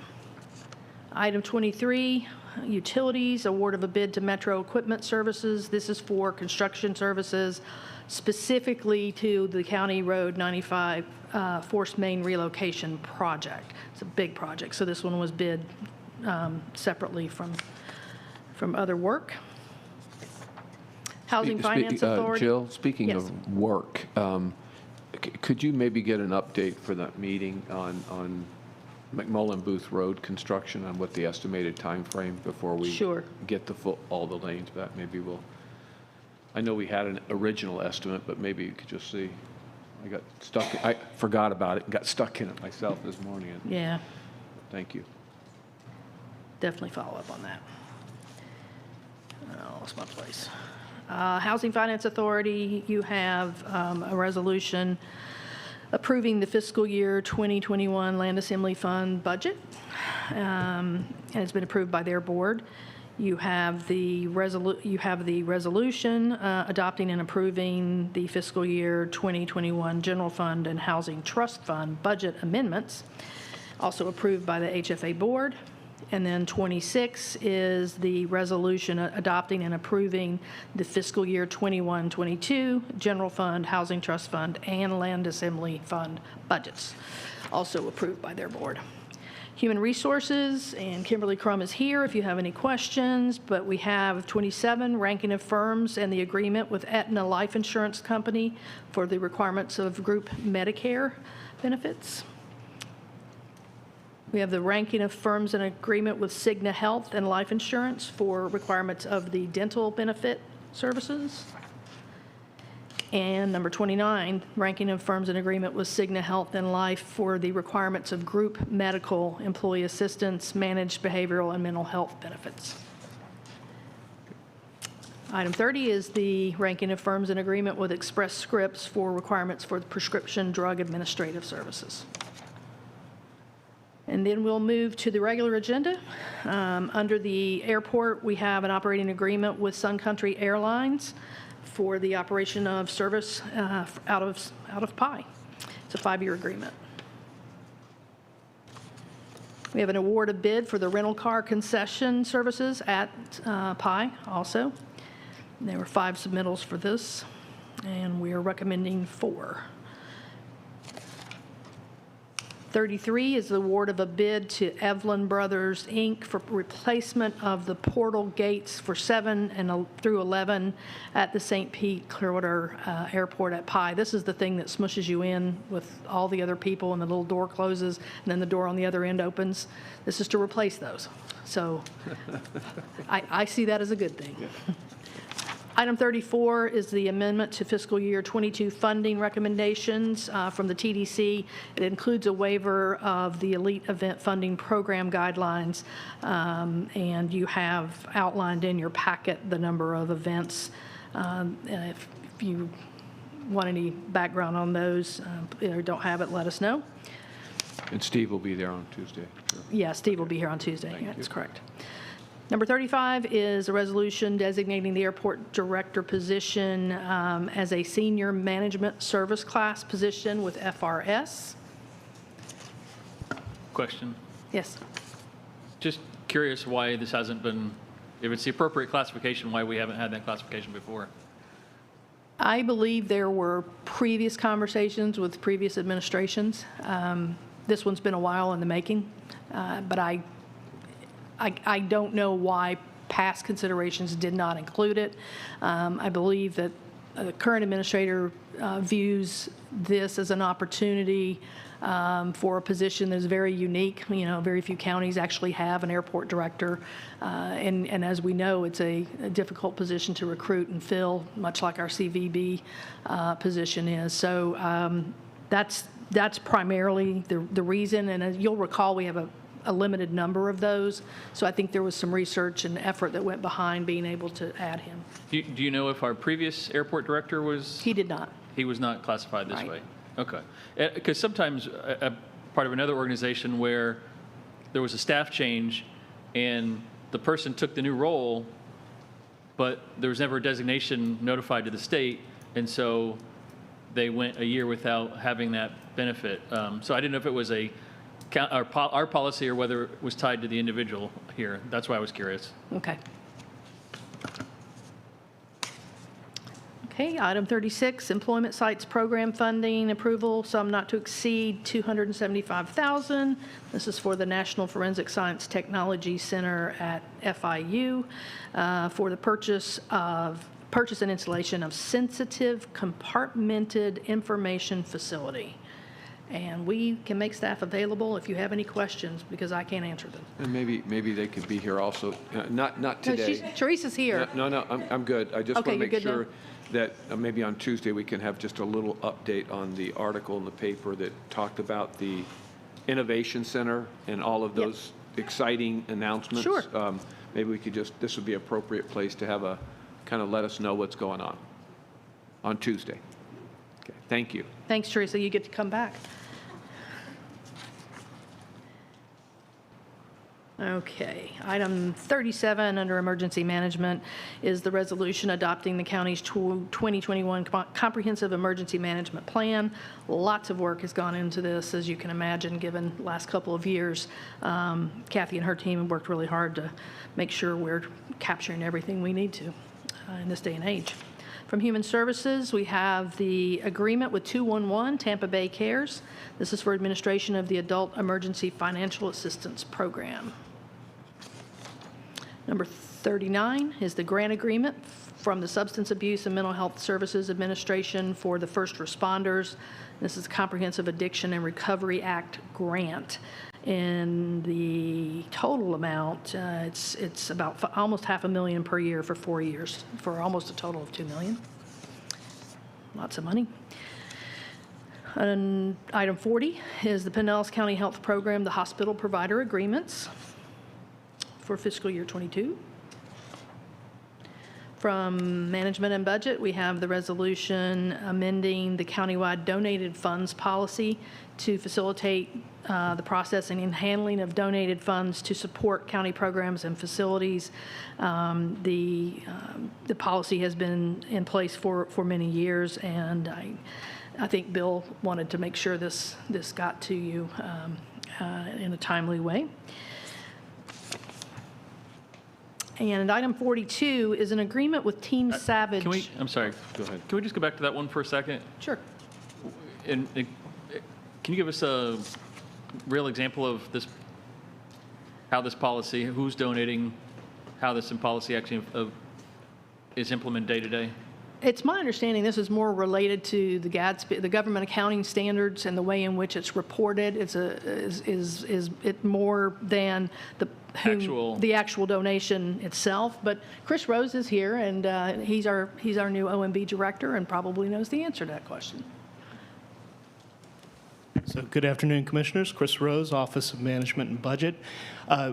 Real-life examples are really some donations in parks is where we've been seeing them mostly. And sometimes the staff time associated with it is even more than the 500 threshold that we're looking at. So we're looking at increasing it to 1,000 at this point. Okay. Thank you. For reporting purposes. Yes. Yes. People can still make donations under, It's just for reporting purposes, we're going from 500 to 1,000. Reporting to the, for purposes of the policy and where they get deposited, where they go as a trust fund, correct? Yes. Most of the time it's a trust fund. But it's all recorded. Someone comes in and donates $5. We record Yes. that, and Yes. there's not a petty cash. No, sir. Okay. All right. Let me jump on that. No, sir. Every penny. Item 42 is agreement with Team Savage, Inc., doing business as Cycle Springs Power Sports, to resolve a dispute regarding an obstructed stormwater pipe in a county drainage easement. And I'm smiling at the county attorney. Her office has been very helpful to our staff in walking pretty long walk, actually, to get us to this item. It's my understanding, Ms. County Attorney, that you'll have staff here on Monday if the commission has questions. Yeah, Brendan Mackesy has been involved in this all along, and he will be here if you do have questions. But Jill's correct. This has been going on for some time, and it does involve some cost sharing and dealing with a drainage pipe up there. Any questions today? Okay. Item 43 is the First Amendment to the grant funding agreement with Florida DEP for red tide management within the county. You had the budget amendment before you at your last meeting, and this is actually approving the change to our agreement with DEP consistent with that. As you've already seen. Utilities, item 44 is a change order with Garney Companies for design build services for the new headworks and grit removal facility located at the South Cross Bayou Water Reclamation Facility. Megan's not here today, but I want to just very briefly let you know that this is actually taking what would have been 3 separate projects and combining it into one project. So while the change order amount of a little over $2.2 million is a significant amount of money, it is actually going to be offset by a reduction in a contract that we're going to cancel for one of the force mains that we would have been pursuing as a separate contract. And the reason for it is so that we make sure that the new force mains actually tie in correctly to the headworks at North Cross Bayou. So there is a map that we've got that I needed to help me understand it. But basically, we think it's more efficient. Garney is the more experienced contractor and is performing well on the existing headworks project. So that's why the proposal for a change order.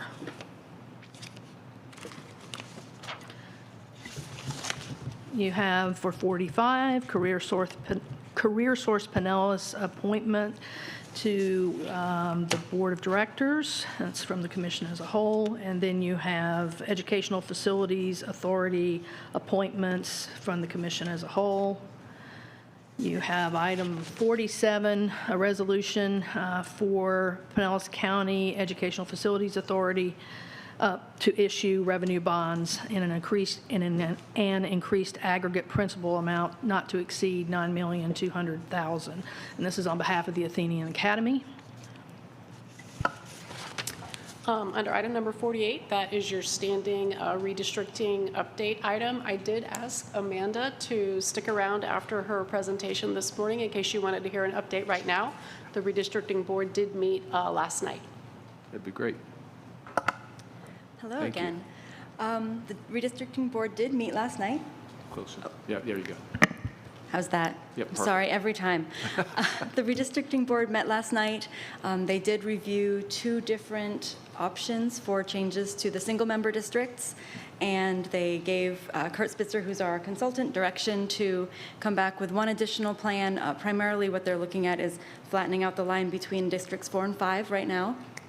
He is going to come back to them with another plan for that and a proposed change to the at-large districts, residence areas.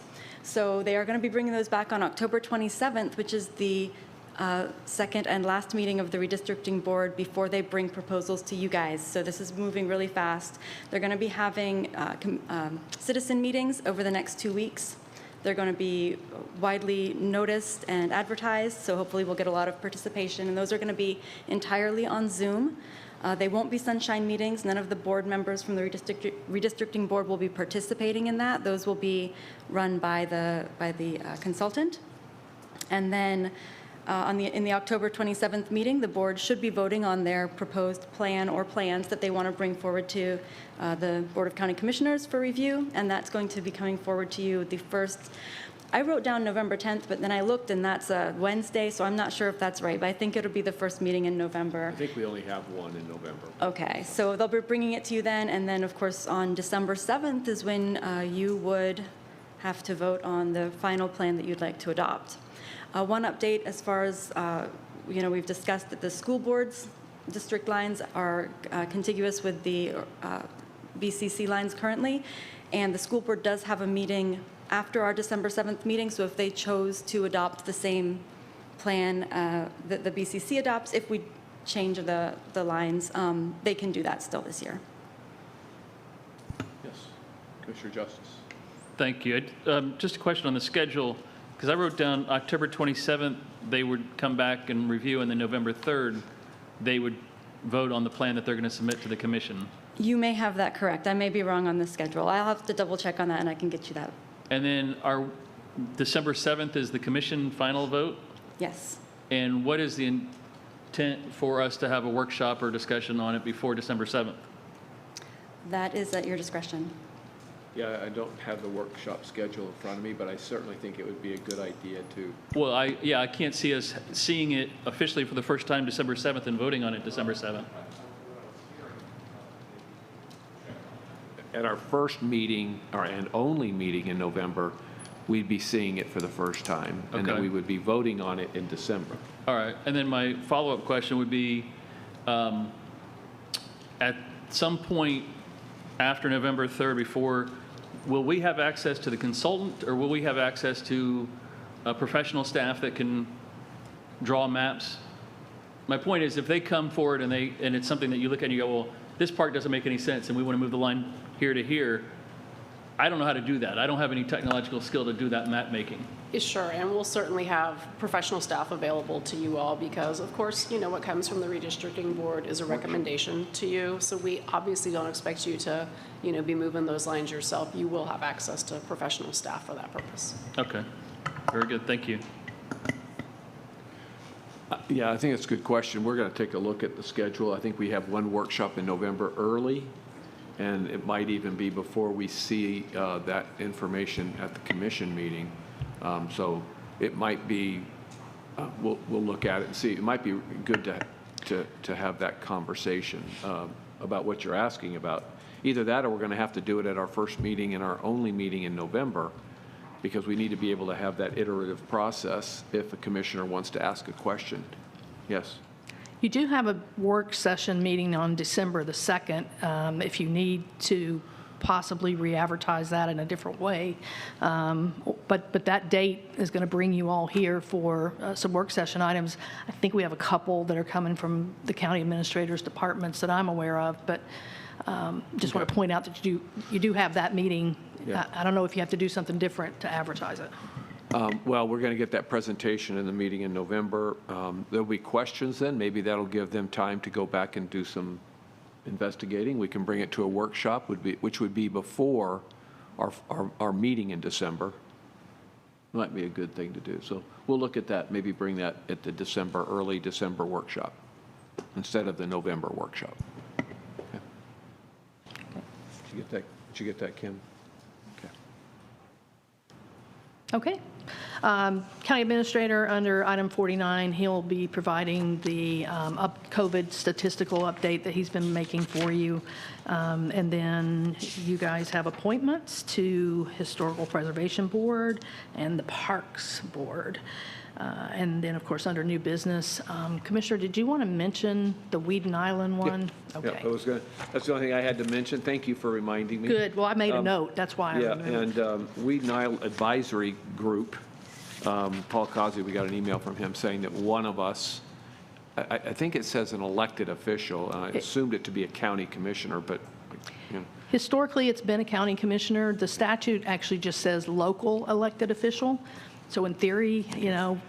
I don't ever remember appointing anybody like that before. Have we done that? So I know that Commissioner Maroney served in this capacity at one point in the past, and Mr. Kazi shared that the last review that was required for Shell Key, it was also was a county commissioner, and so it has happened. Just apparently not to those of you who are currently on the board. Okay. So I'll be looking to see if anybody has interest in serving on that Weeden Isle Advisory Group. Question, is this a, like, I think I did one for the Bogasega Aquatic. There was a one every X number of years review of the plan. Is that what this is for Weeden Island? That's correct. This is the state mandates that you assemble an advisory group to review the management plan for that particular water or location, you know, that's designated or outlined by the state for that purpose. And Mr. Chairman, if you have no other volunteers, I'll be happy to do that. Okay. We'll take care of that on Tuesday. Okay, great. Thank you. Okay, anything else? Are we all set from your perspective, Jill? Okay. Just one more. Yes, go ahead. So, just for the administrator, just do we have a status of the timeline? I don't remember when the consultant's report was coming back that we had hired on evaluation of the economic impact of a split season with the Rays. I just didn't remember the timeline of when that consultant was coming back. We'll get you that. Thank you. Anybody else before we adjourn? Okay, seeing none, then this workshop is adjourned. Thank you all.